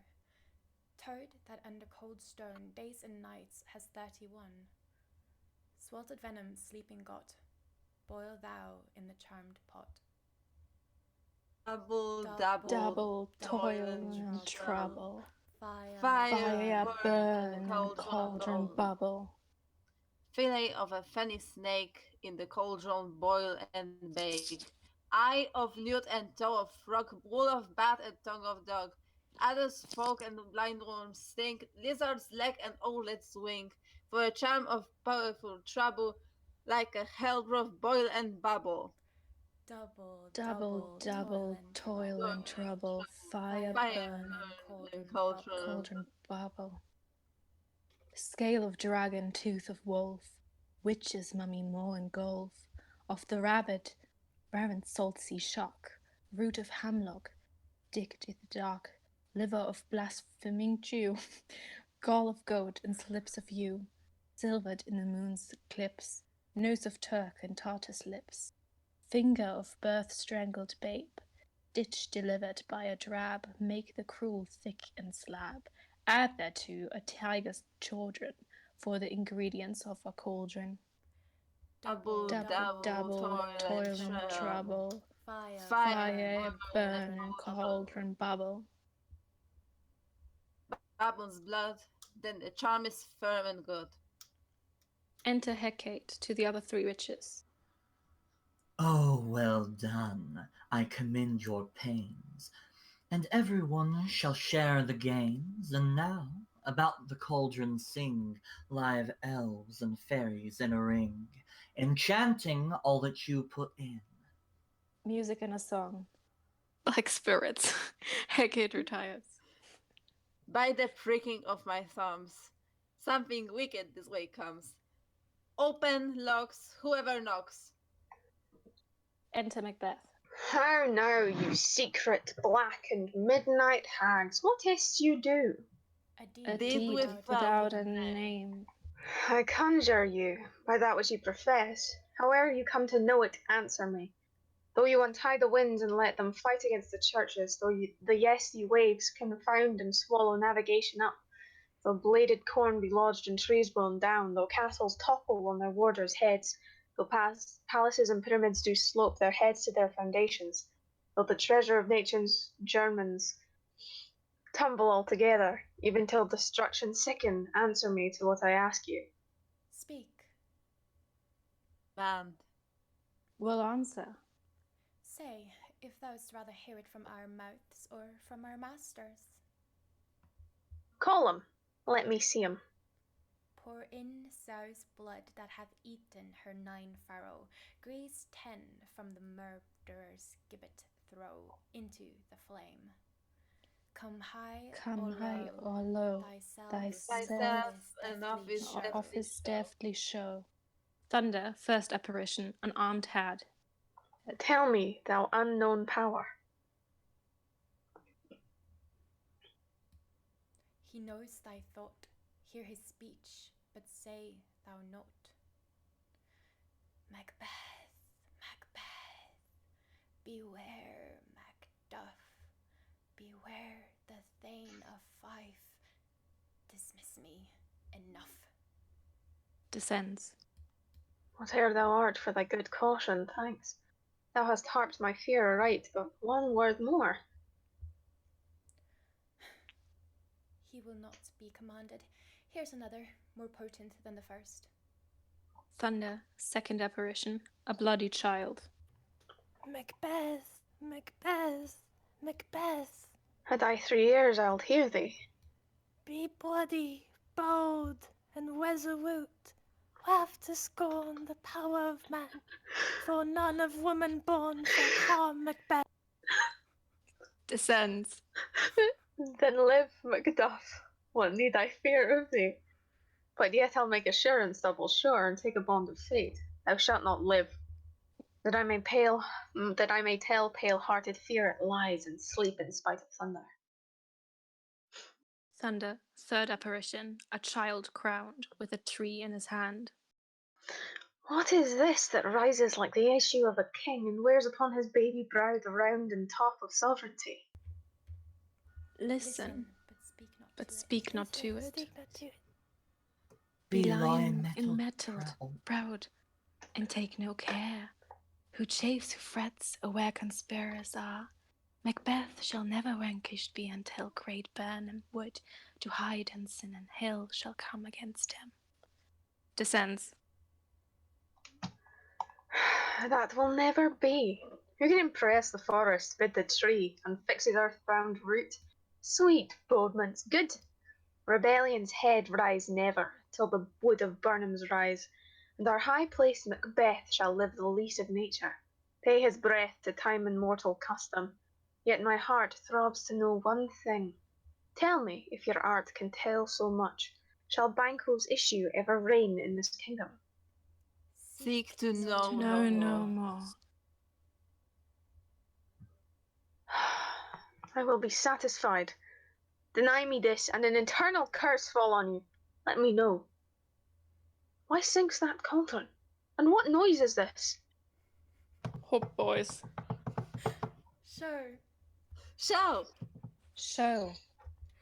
All his eyes Show and his grieve his eyes heart, and his come heart. like Grieved Come like shadows, shadows so so depart. depart. A show of 8 kings, the last with a glass in his hand, ghost of Banquo following. Thou art too like the spirit of Banquo. Down! Thy crown does sear mine eyeballs, and thy hair, thou other gold-bound brow, is like the first. A third is like the former. Filthy hags, why do you show me this? A fourth! Start, eyes. What, will the line stretch out to the crack of doom? Another yet? A seventh!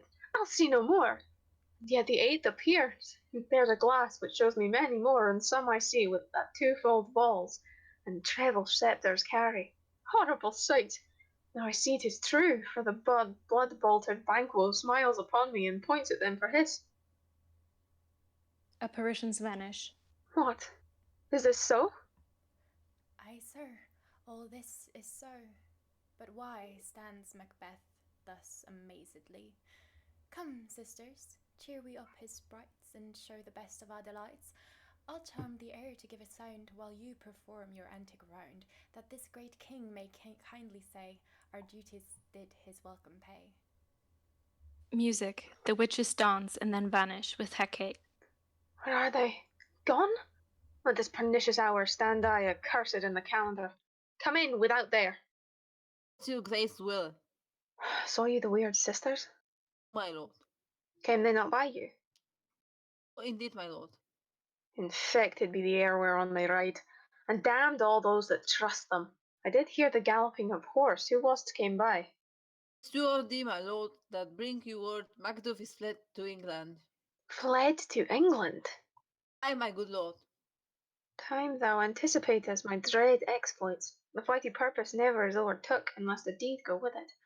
From this moment the very firstlings of my heart shall be the firstlings of my hand, and even now to crown my thoughts with acts, be it thought and done.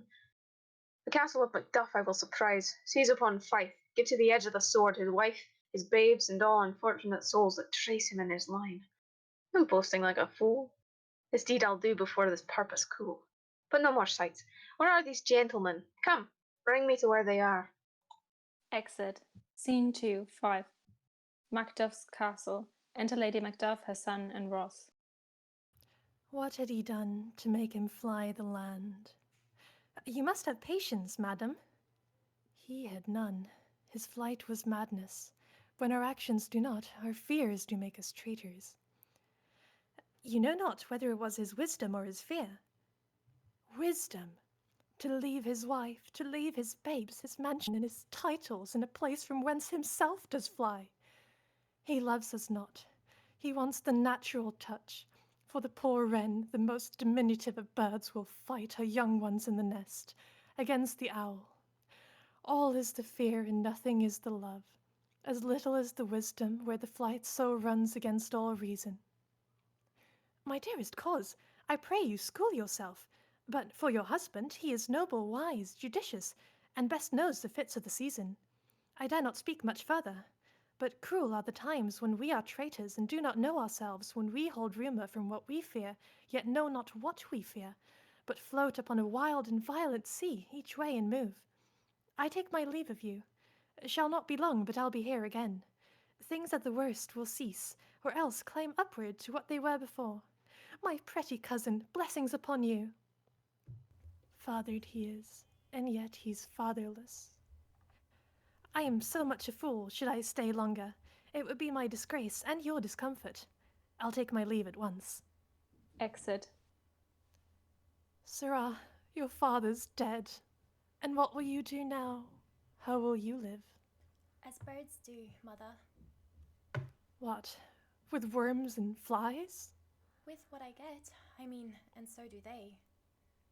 Poor bird, thou'lt never fear the net nor lime, the pitfall nor the gin. Why should I, mother? Poor birds, they are not set for. My father is not dead, for all you're saying.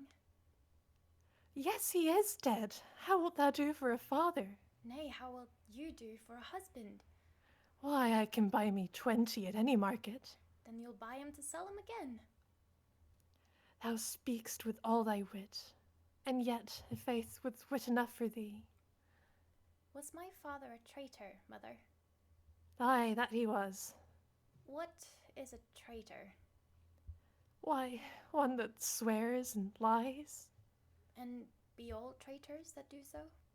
Everyone that does so is a traitor, and must be hanged. And must they all be hanged that swear and lie? Every one. Who must hang them? Why, the honest men. Then the liars and swearers are fools, for there are liars and swearers enow to beat the honest men and hang up them. Now God help thee, poor monkey. But how wilt thou do for a father? If he were dead, you'ld weep for him. If you would not, it were a good sign that I should quickly have a new father. Poor prattler, how thou talk'st. Enter a messenger. Bless you, fair dame, I am not to you known, though in your state of honour I am perfect. I doubt and danger does approach you nearly. If you will take a homely man's advice, be not found here. Hence with your little ones. To fright you thus, methinks I am too savage. To do worse to you were fell cruelty, which is to deny your person. Heaven preserve you! I dare abide no longer. Exit. Whither should I fly? I've done no harm. But I remember now, I am in this earthly world, where to do harm is often laudable, to do good sometime accounted dangerous folly. Why then, alas, do I put up with that womanly defence to say I have done no harm? Enter murderers. What are these faces? Where is your husband? I hope in no place so unsanctified where such as thou mayst find him. He's a traitor. Thou liest, thou shag-haired villain! What, you egg? Young fry of treachery. He has killed me, mother. Run away, I pray you. Murder! Murder! Murder!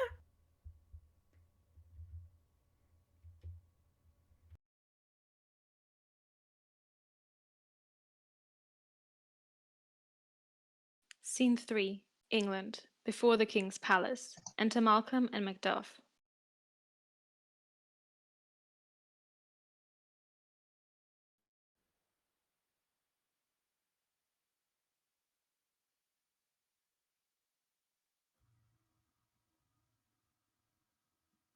Malcolm and Macduff.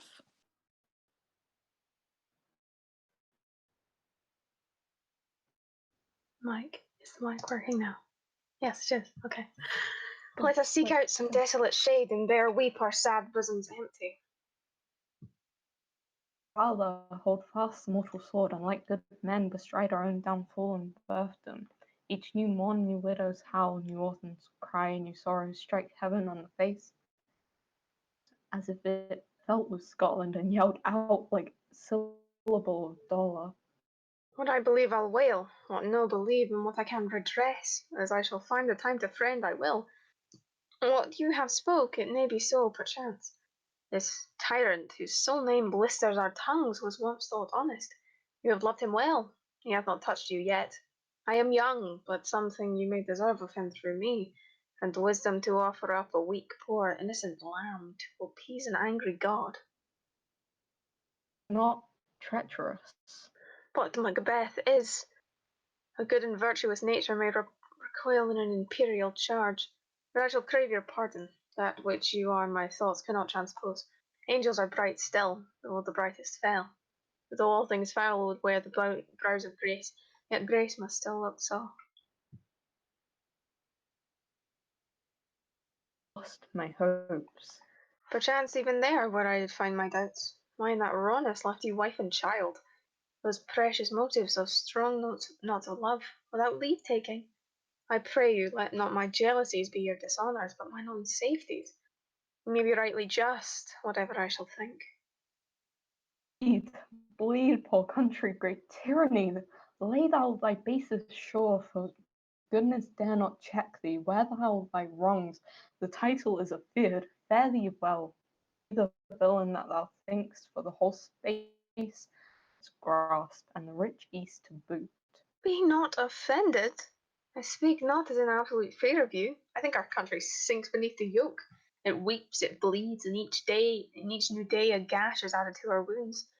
I think withal there would be hands uplifted in my right, and here from gracious England have I offer of goodly thousands. But for all this, when I shall tread upon the tyrant's head or wear it on my sword, yet my poor country shall have more vices than it had before, more suffer in more sundry ways than ever, by him that shall succeed. It is myself, I mean, in whom I know all the particulars of vice so grafted that when they shall be opened, black Macbeth will seem as pure as snow, and the poor state esteem him as a lamb, being compared within my confineless heart. Legions of horrid hell can come a devil more damned in evils to top Macbeth.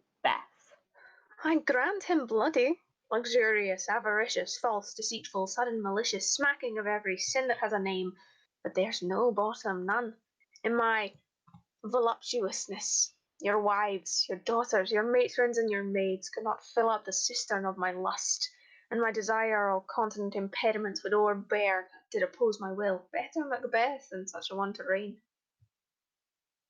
Intemperance in nature is a tyranny. It hath been the untimely emptying of the happy throne and fall of many kings. To take upon you what is yours, convey your pleasures in a spacious plenty, and yet seem cold, the time you may so hoodwink.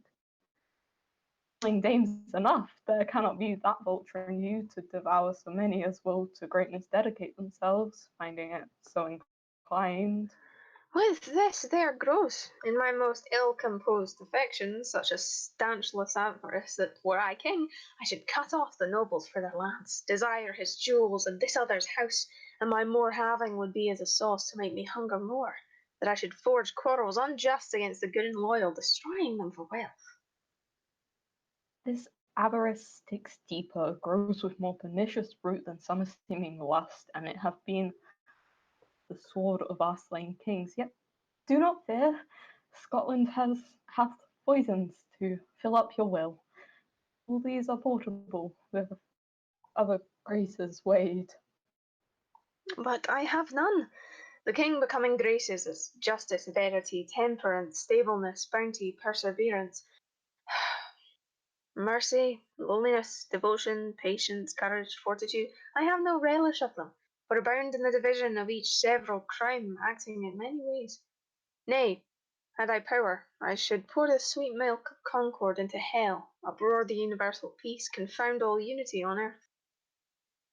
Oh, Scotland, Scotland! If such a one be fit to govern, speak. I am as I have spoken.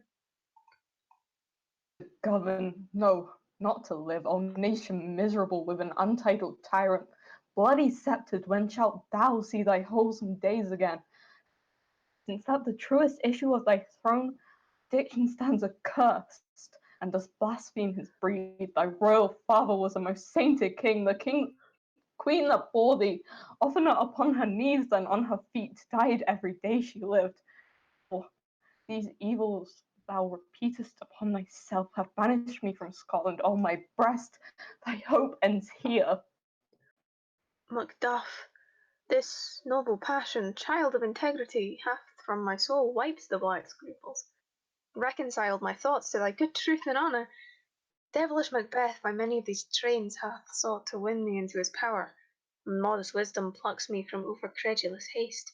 But God above deal with between thee and me, for even now I put myself to thy direction, and unspeak mine own detraction, here abjure the taints and blames I laid upon myself, for strangers to my nature. I am yet unknown to woman, never was forsworn, scarcely have coveted what was mine own, at no time broke my faith, would not betray the devil to his fellow in delight. No less in truth than life my first false speaking was this upon myself. What I am truly is thine, and my poor country's to command. Whither indeed, before thy here approach, old Seward, with 10,000 warlike men, already at a point of setting forth. Now we'll together, and the chance of goodness be like our warranted quarrel. Why are you silent? Welcome and unwelcome things at once to reconcile. Enter a doctor. Well, more anon. Comes the king forth, I pray you. Ay, sir, there are crew of wretched souls that stay his cure. Their malady convinced the great essay of art, but at his touch, such sanctity hath heaven given his hand, they presently amend. I thank you, doctor. Exit doctor. He means. 'Tis called the evil, a most miraculous work in this good king, which often since my here remain in England I have seen him do. How he solicits heaven, himself best knows, but strangely visited people, all swollen and ulcerous, pitiful to the eye, the mere despair of surgery he cures, hanging a golden stamp about their necks, put on with holy prayers, and 'tis spoken, to the succeeding royalty he leaves the healing benediction. With this strange virtue he hath a heavenly gift of prophecy, and sundry blessings hang about his throne that speak him full of grace. Enter Ross. Comes here. My countryman, but yet I know him not. Ever gentle cousin, welcome hither. I know him now. Good God, the time's removed the means that makes us strangers. Sir, amen. In Scotland, where it did. Alas, poor country, almost afraid to know itself, it cannot be called our mother, but our grave, where nothing but who knows nothing is once seen to smile, where sighs and groans and shrieks that rend the air are made, not marked, where violent sorrow seems a modern ecstasy. The dead man's knell is there scarce asked for who, and good men's lives expire before the flowers in their caps, dying or ere they sicken. Oh, relation. Too nice, then. What's the newest grief? That of an hour's age doth hiss the speaker, each minute teems a new one. Right? Why, well, Children? well too. Parent has not battered at their peace. No, they were well at peace when I did leave them. Niggard of your speech, how goes it? When I came hither to transport the tidings, which I have heavily borne, there ran a rumour of many worthy fellows who were out, which was to my belief witnessed the rather, for that I saw the tyrant's power afoot. Now is the time of help. Your eye in Scotland would create soldiers, make our women fight, to doff their dire distresses. Be their comfort, we are coming thither. Gracious England hath lent us good Seward, and 10,000 men, another and better soldier none than Christendom gives out. Would I could answer this comfort with the like, but I have words that will be howled out in the desert air where hearing should not latch them. What concern, eh? The general cause, or is it a fee grief? breast. No mind that's honest, but in it shares some woe, through the main part pertains to you alone. Be mine, keep it not from me, quickly let me have it. Let not your ears despise my tongue forever, which shall possess them with the heaviest sound that ever yet they heard. I guess at it. Your castle is surprised. Your wife and babes savagely slaughtered. To relate the manner were, on the quarry of these murdered deer, to add the death of you. Merciful heaven! What, man? Ere pull your hat upon your brows, give sorrow words. The grief that does not speak whispers the o'er-fraught heart and bids it break. Children, too? Wife, children, servants, all that could be found. And I must be from thence. My wife killed too? I have said. Be comforted. Let's make medicines of our great revenge to cure this deadly grief. He has no children. All my pretty ones, did you say all? Oh, hell-kite, all! My pretty chickens and the dam at one fell swoop. Dispute it like a man. Do so, but I must also feel it. As a man, I cannot but remember such things that were most precious to me. Did heaven look on and would not take their part, sinful Macduff? They were all struck. Not that I am, not for their own demerits, but for mine, they'll slaughter on their souls. Heaven rest them now. Be this the whetstone of your sword. Let grief convert to anger, blunt not the heart, enrage it. Oh, I could play the woman with mine eyes and braggart with my tongue, but gentle heavens, cut short all intermission, front to front, bring thou this fiend of Scotland and myself. Length set him, if he scape, heaven forgive him too. This tune goes manly. Come, we go to the king, our power is ready. Our lack is nothing but our leave. Macbeth is ripe for shaking, and the powers above put on their instruments. Receive what cheer you may, the night is long and never finds the day. Exit. Act 5. Scene 1. Dunsinane. Anteroom in the castle. Enter a doctor of physic and a waiting gentleman. Gentlewoman, sorry. I have tonight watched with you, but can perceive no truth in your report. When was it she last walked? Since His Majesty went into the field, I have seen her rise from her bed, throw her nightgown upon her, unlock her closet, take forth paper, fold it, write upon't, read it, afterwards seal it, and again return to bed.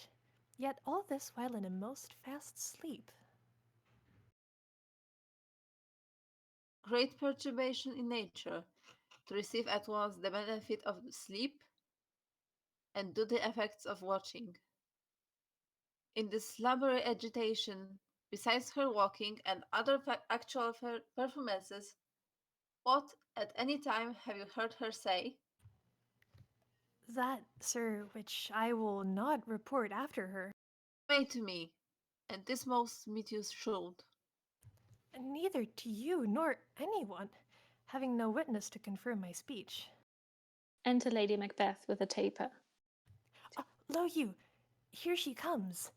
This is her very guise, and upon my life, fast asleep. Observe her, stand close.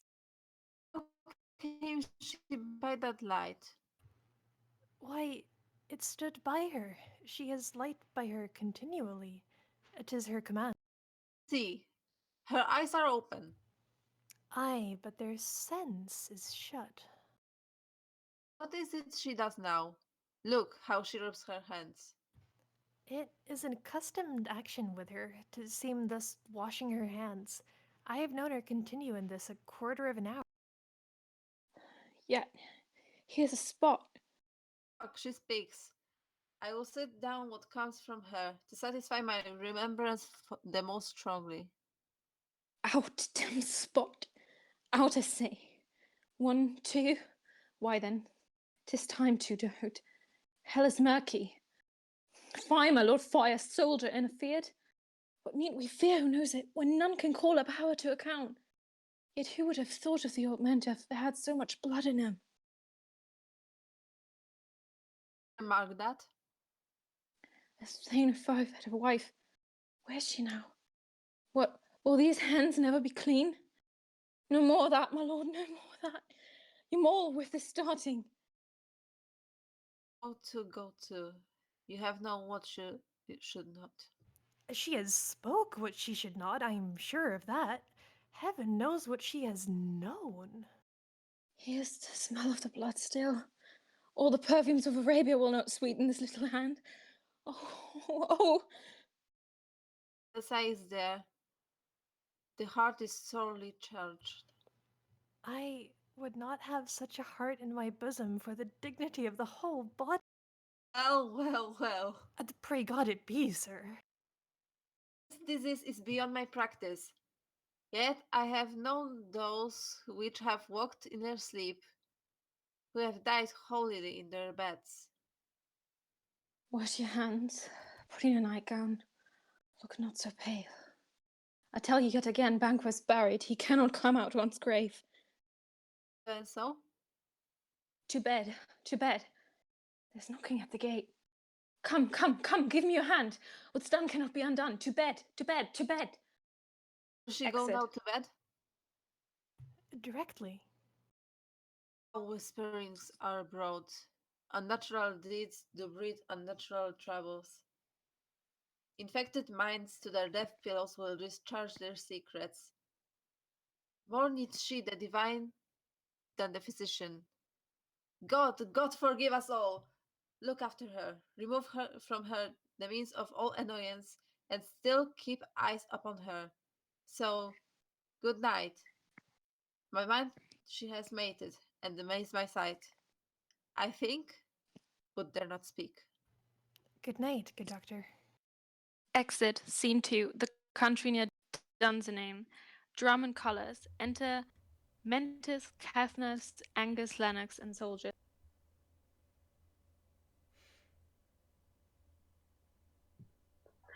The English powder's near, led on by Malcolm. His uncle Seward and the good Macduff. Revenge is burning them for their dear causes, which the bleeding and the grim alarm excise the mortified man.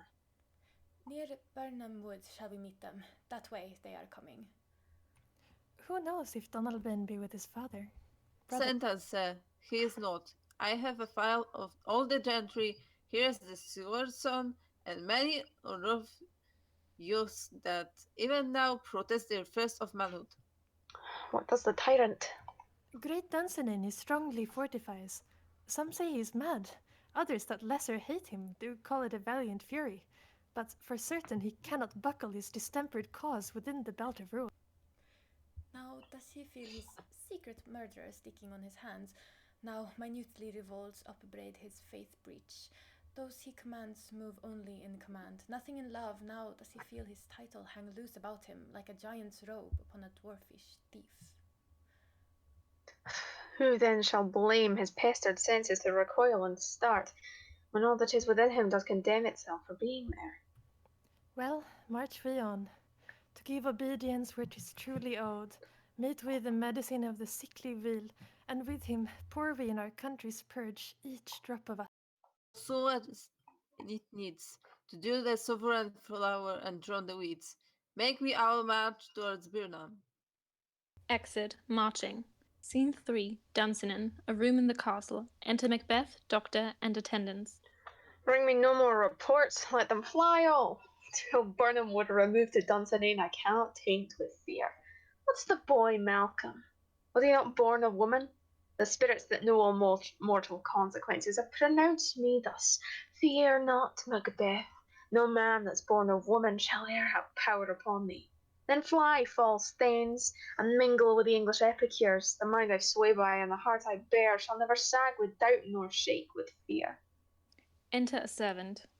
The devil damn thee black, thy cream-faced loon. Where got'st thou that goose look? There is 10,000 Geese, villain? soldiers, sir. Go prick thy face and overread thy fear, thou lily-livered boy. What soldiers, Patch? Death of thy soul, those linen cheeks of thine are counsellors to fear. What soldiers, Wayface? The English force, so please, yeah. Take thy face hence. Exit servant. Satan, I am sick at heart when I behold. Satan, I say, this push will cheer me ever, or deceit me now. I have lived long enough. My way of life has fallen into the seer, the yellow leaf, and that which should accompany old age is honour, love, obedience, troops of friends. I must not look to have, but in their stead, curses, not loud but deep, mouth honour, breath, which the poor heart would fain deny and dare not. Satan! Enter Satan. What is your gracious pleasure? What news more? All is confirmed, my lord, which was reported. I'll fight till from my bones my flesh be hacked. Give me my armour. 'Tis not needed yet. I'll put it on. Send out more horses, scour the country round, hang those that talk of fear. Give me mine armour. How does your patient, doctor? So sick, my lord, as she's troubled with thick coming fancies that keep her from her rest. Cure her of that. Canst thou not minister to a mind diseased?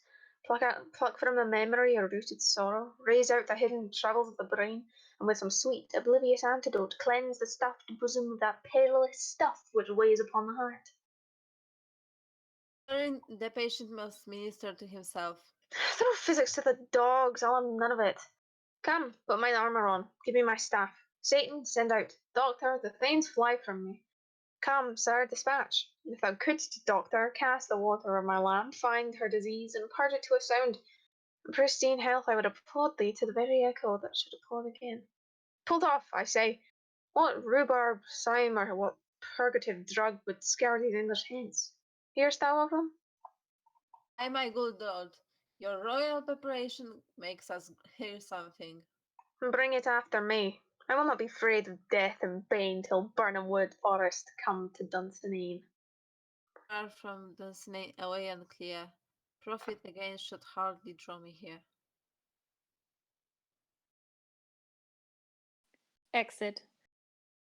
Scene 4. Country near Burnham Wood. Drum and colours. Enter Malcolm, Sigurd, and young Sigurd. Macduff, Mentis, Caithness, Angus, Lennox. Sorry. Ross and soldiers. Marching. We're professionals. Cousins, I hope the days are near at hand that Chambers will be safe. You doubt it nothing. What wood is this before us? The wood of Burnham. Let every soldier hew him down a bow and bear it before him, thereby shall we shadow the numbers of our hosts and make discovery ere in port of us. It shall be done. Give me a second. Okay, that was a bad choice of voice. I just needed another one. Okay, I am a professional. I can do this. We learn no other but the confident tyrant keeps still in Dunsinane and will endure us setting down before it.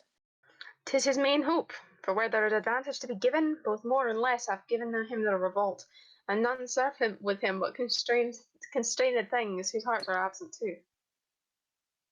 Our just senses attend the true event, and put we on industrious soldiership.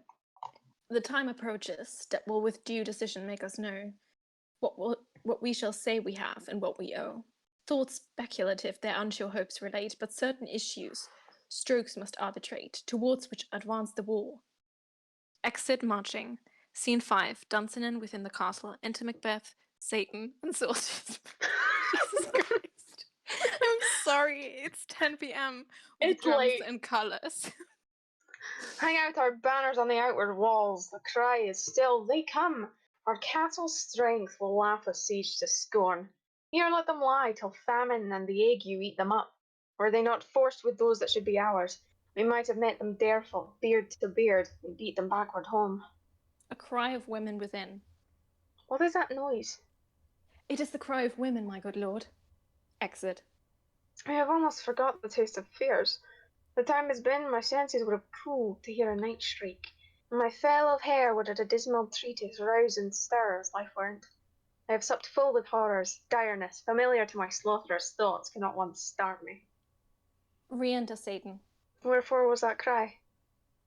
The queen, my lord, is dead.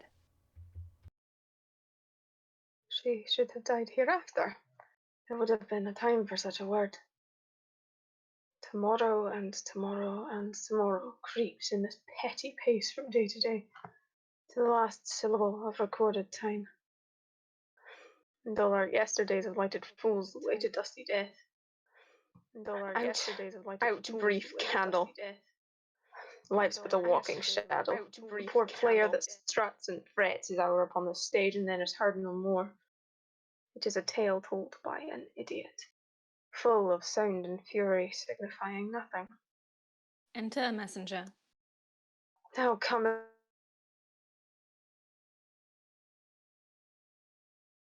pace from day to day. But know not how to do it.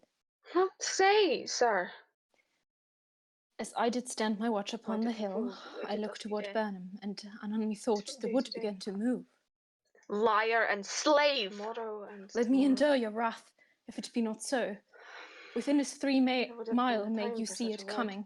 I say a moving grove. If thou speakest false upon the next tree, thou shalt hang alive till famine clean thee. If thy speech be sooth, I care not if thou dost for me as much. I pull in resolution. I begin to doubt the equivocation of the fiend that lies like truth. Fear not till Burnham Wood do come to Dunsinane, and our wood comes toward Dunsinane. Arm, and out. If this which he avouches does appear, there is nor flying hence, nor tarrying here. I begin to be aweary of the sun, and wish the estate of the world were now undone. Ring the alarm bell, blow, wind, come rack. At least we'll die with harness on our back. Exit.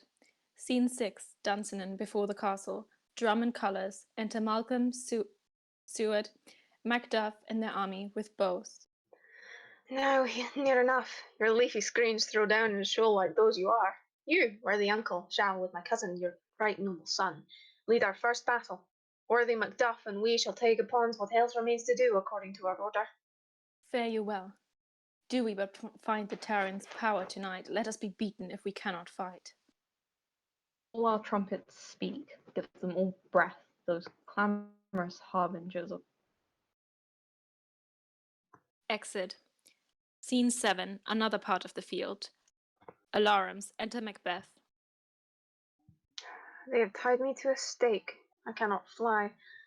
But bear-like, I must fight the course. What's he that was not born of woman? Such a one am I to fear or none?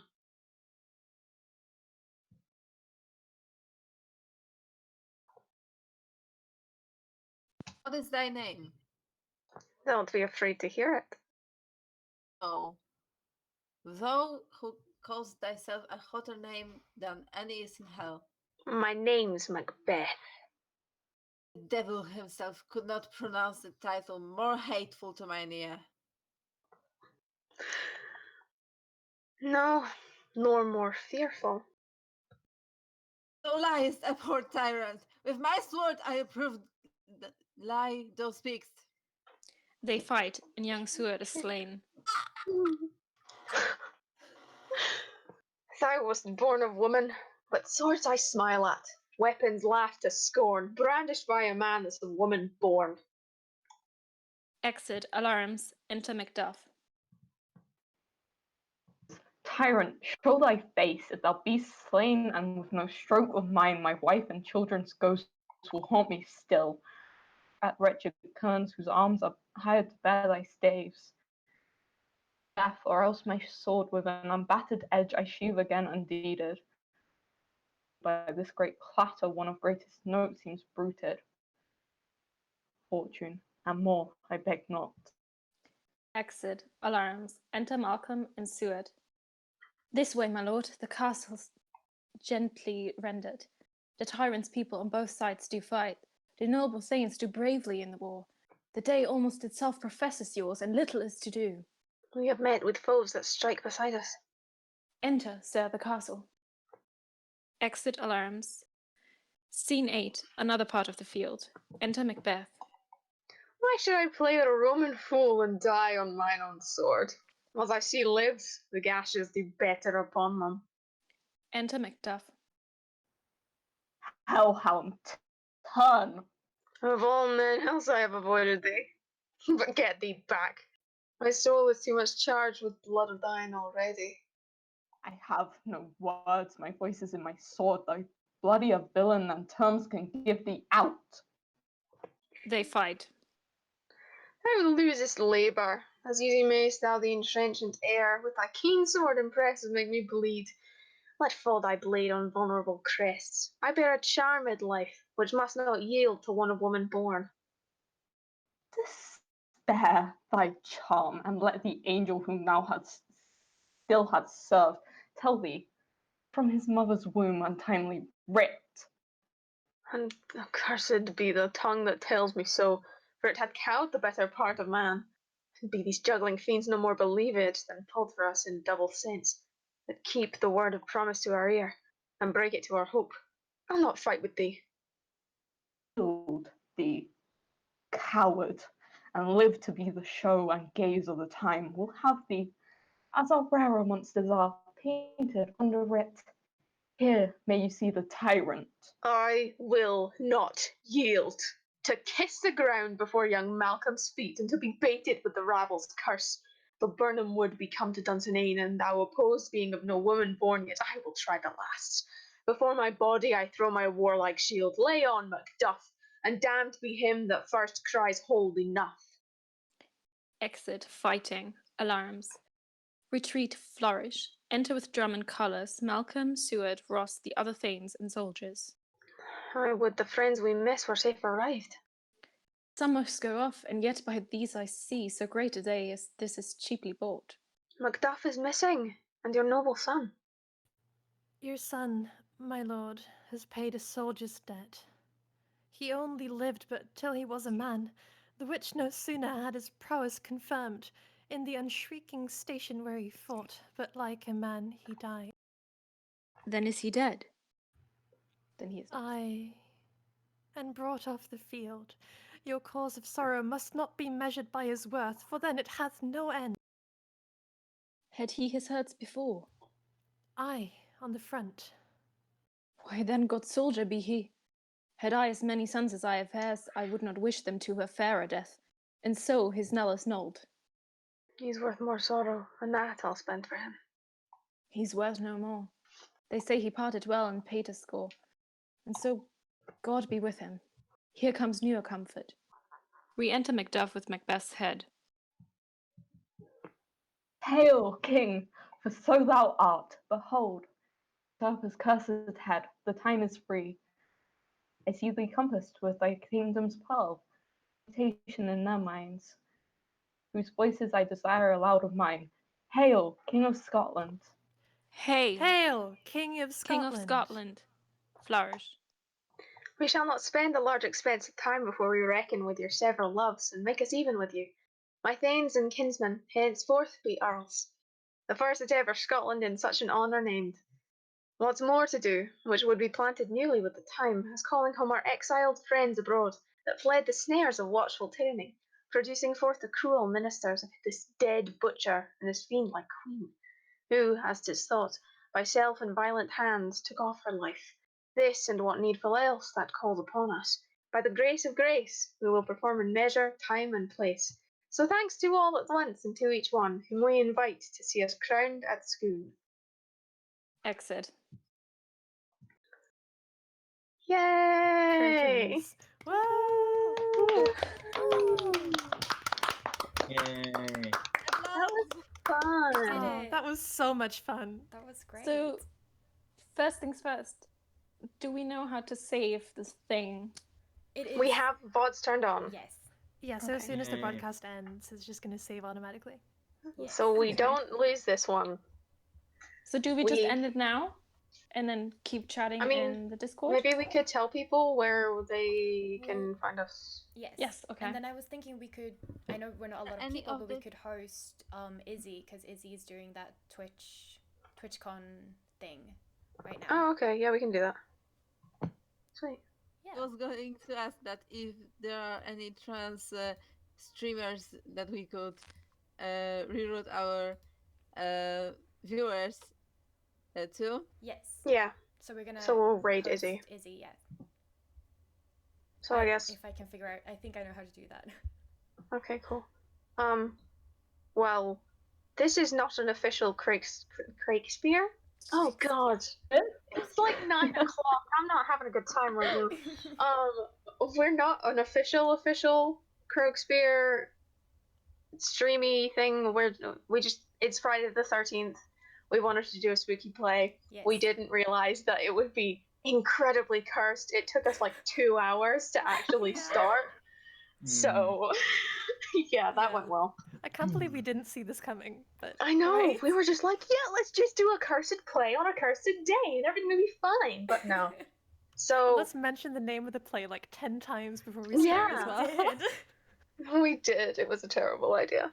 So really was. usually we are on Croakspeare Theatre Co, who are also on Twitch. I believe they're hosting us right now. So Yes, if they you are. came from there, excellent. If not, follow people there because it's fun. I think our next big actual stream is sometime next weekend, and we're doing Much Ado About Nothing.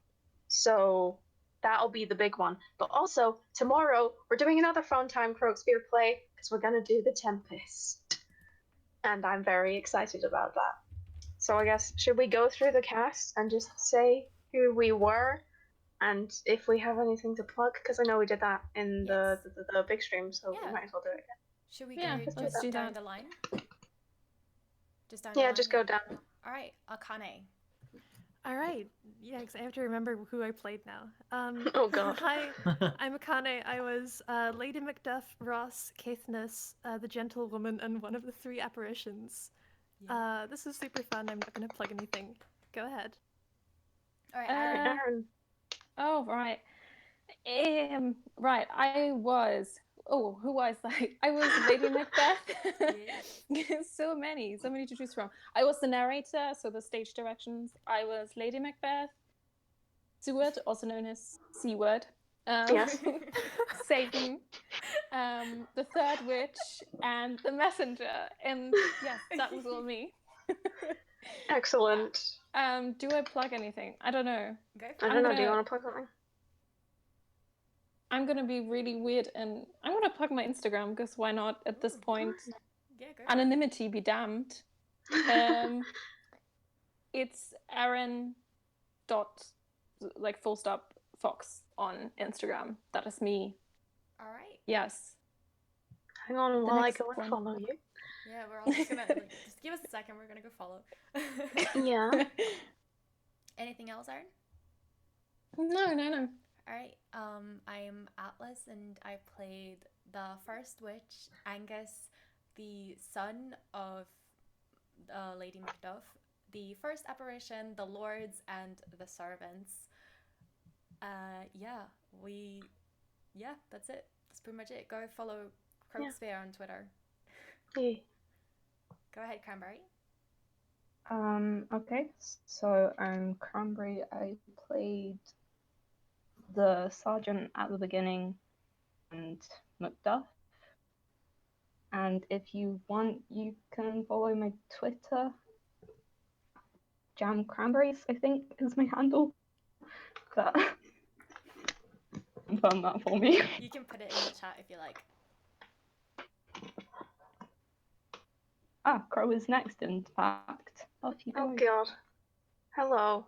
I was king for the entire play because I Wow. played Duncan, Macbeth, and Malcolm, along with I think a soldier. Mm-hmm. Yeah. So that was incredibly fun. I mean, a couple of you who also follow the Croakspeare Twitter have probably seen me on there. It's the same as my Twitch name, so if I just type that in the chat, it's on there. I don't post anything.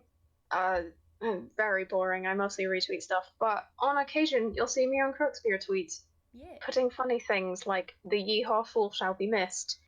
He shall. Because the yeehaw fool shall be. I did almost go southern in the middle of that play. I can't remember what it was, but on one of the words it was just like southern. It was like, oh God, no. Oh, the yeehaw king. I did hear that. Oh no. So yeah, that was a hell of a lot of fun. Yeah. Kai, you're next.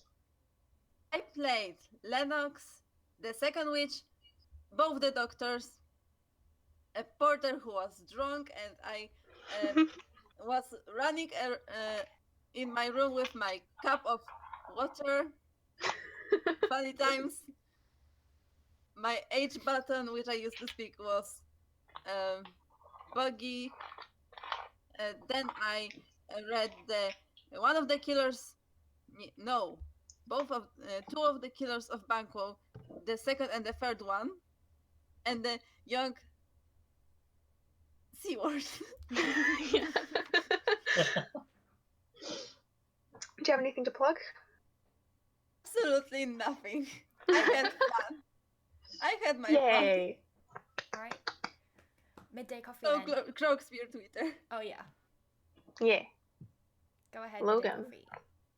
Hey, I'm Midday Coffee, Logan. I played Donalbain, Hecate, Fleance, one of the murderers, and the old man. What cute egg? Yes, I said what cute egg, which was a dream come true. Let's see. I do have a Twitter. I made one for this group, like, cause my actual one has my full name in it. I can give that one to you guys, but cause I don't know how much I am going to use the one that I made for this. So I won't say it, but I can give it to you guys like afterward. Okay. Just a little Yeah. cheeky. You guys don't get this, haha. Haha, it's just sneaky. Hello. I do also want to take credit for the thunderous typing that was happening on very rare occasions, because that's the thing. My microphone picks up just about everything that happens in my room. So, I'm sorry.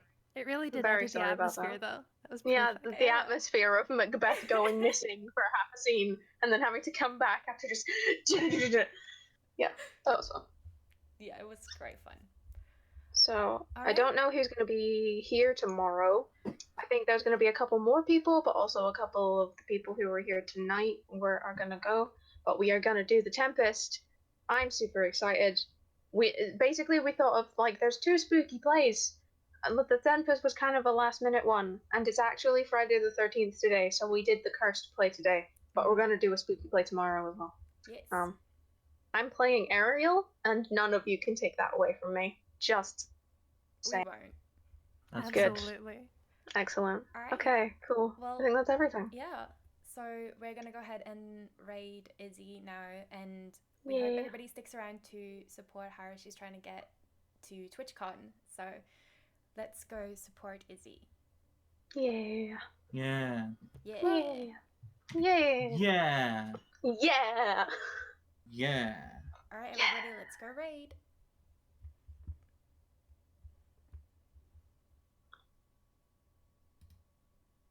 I don't know how raids work.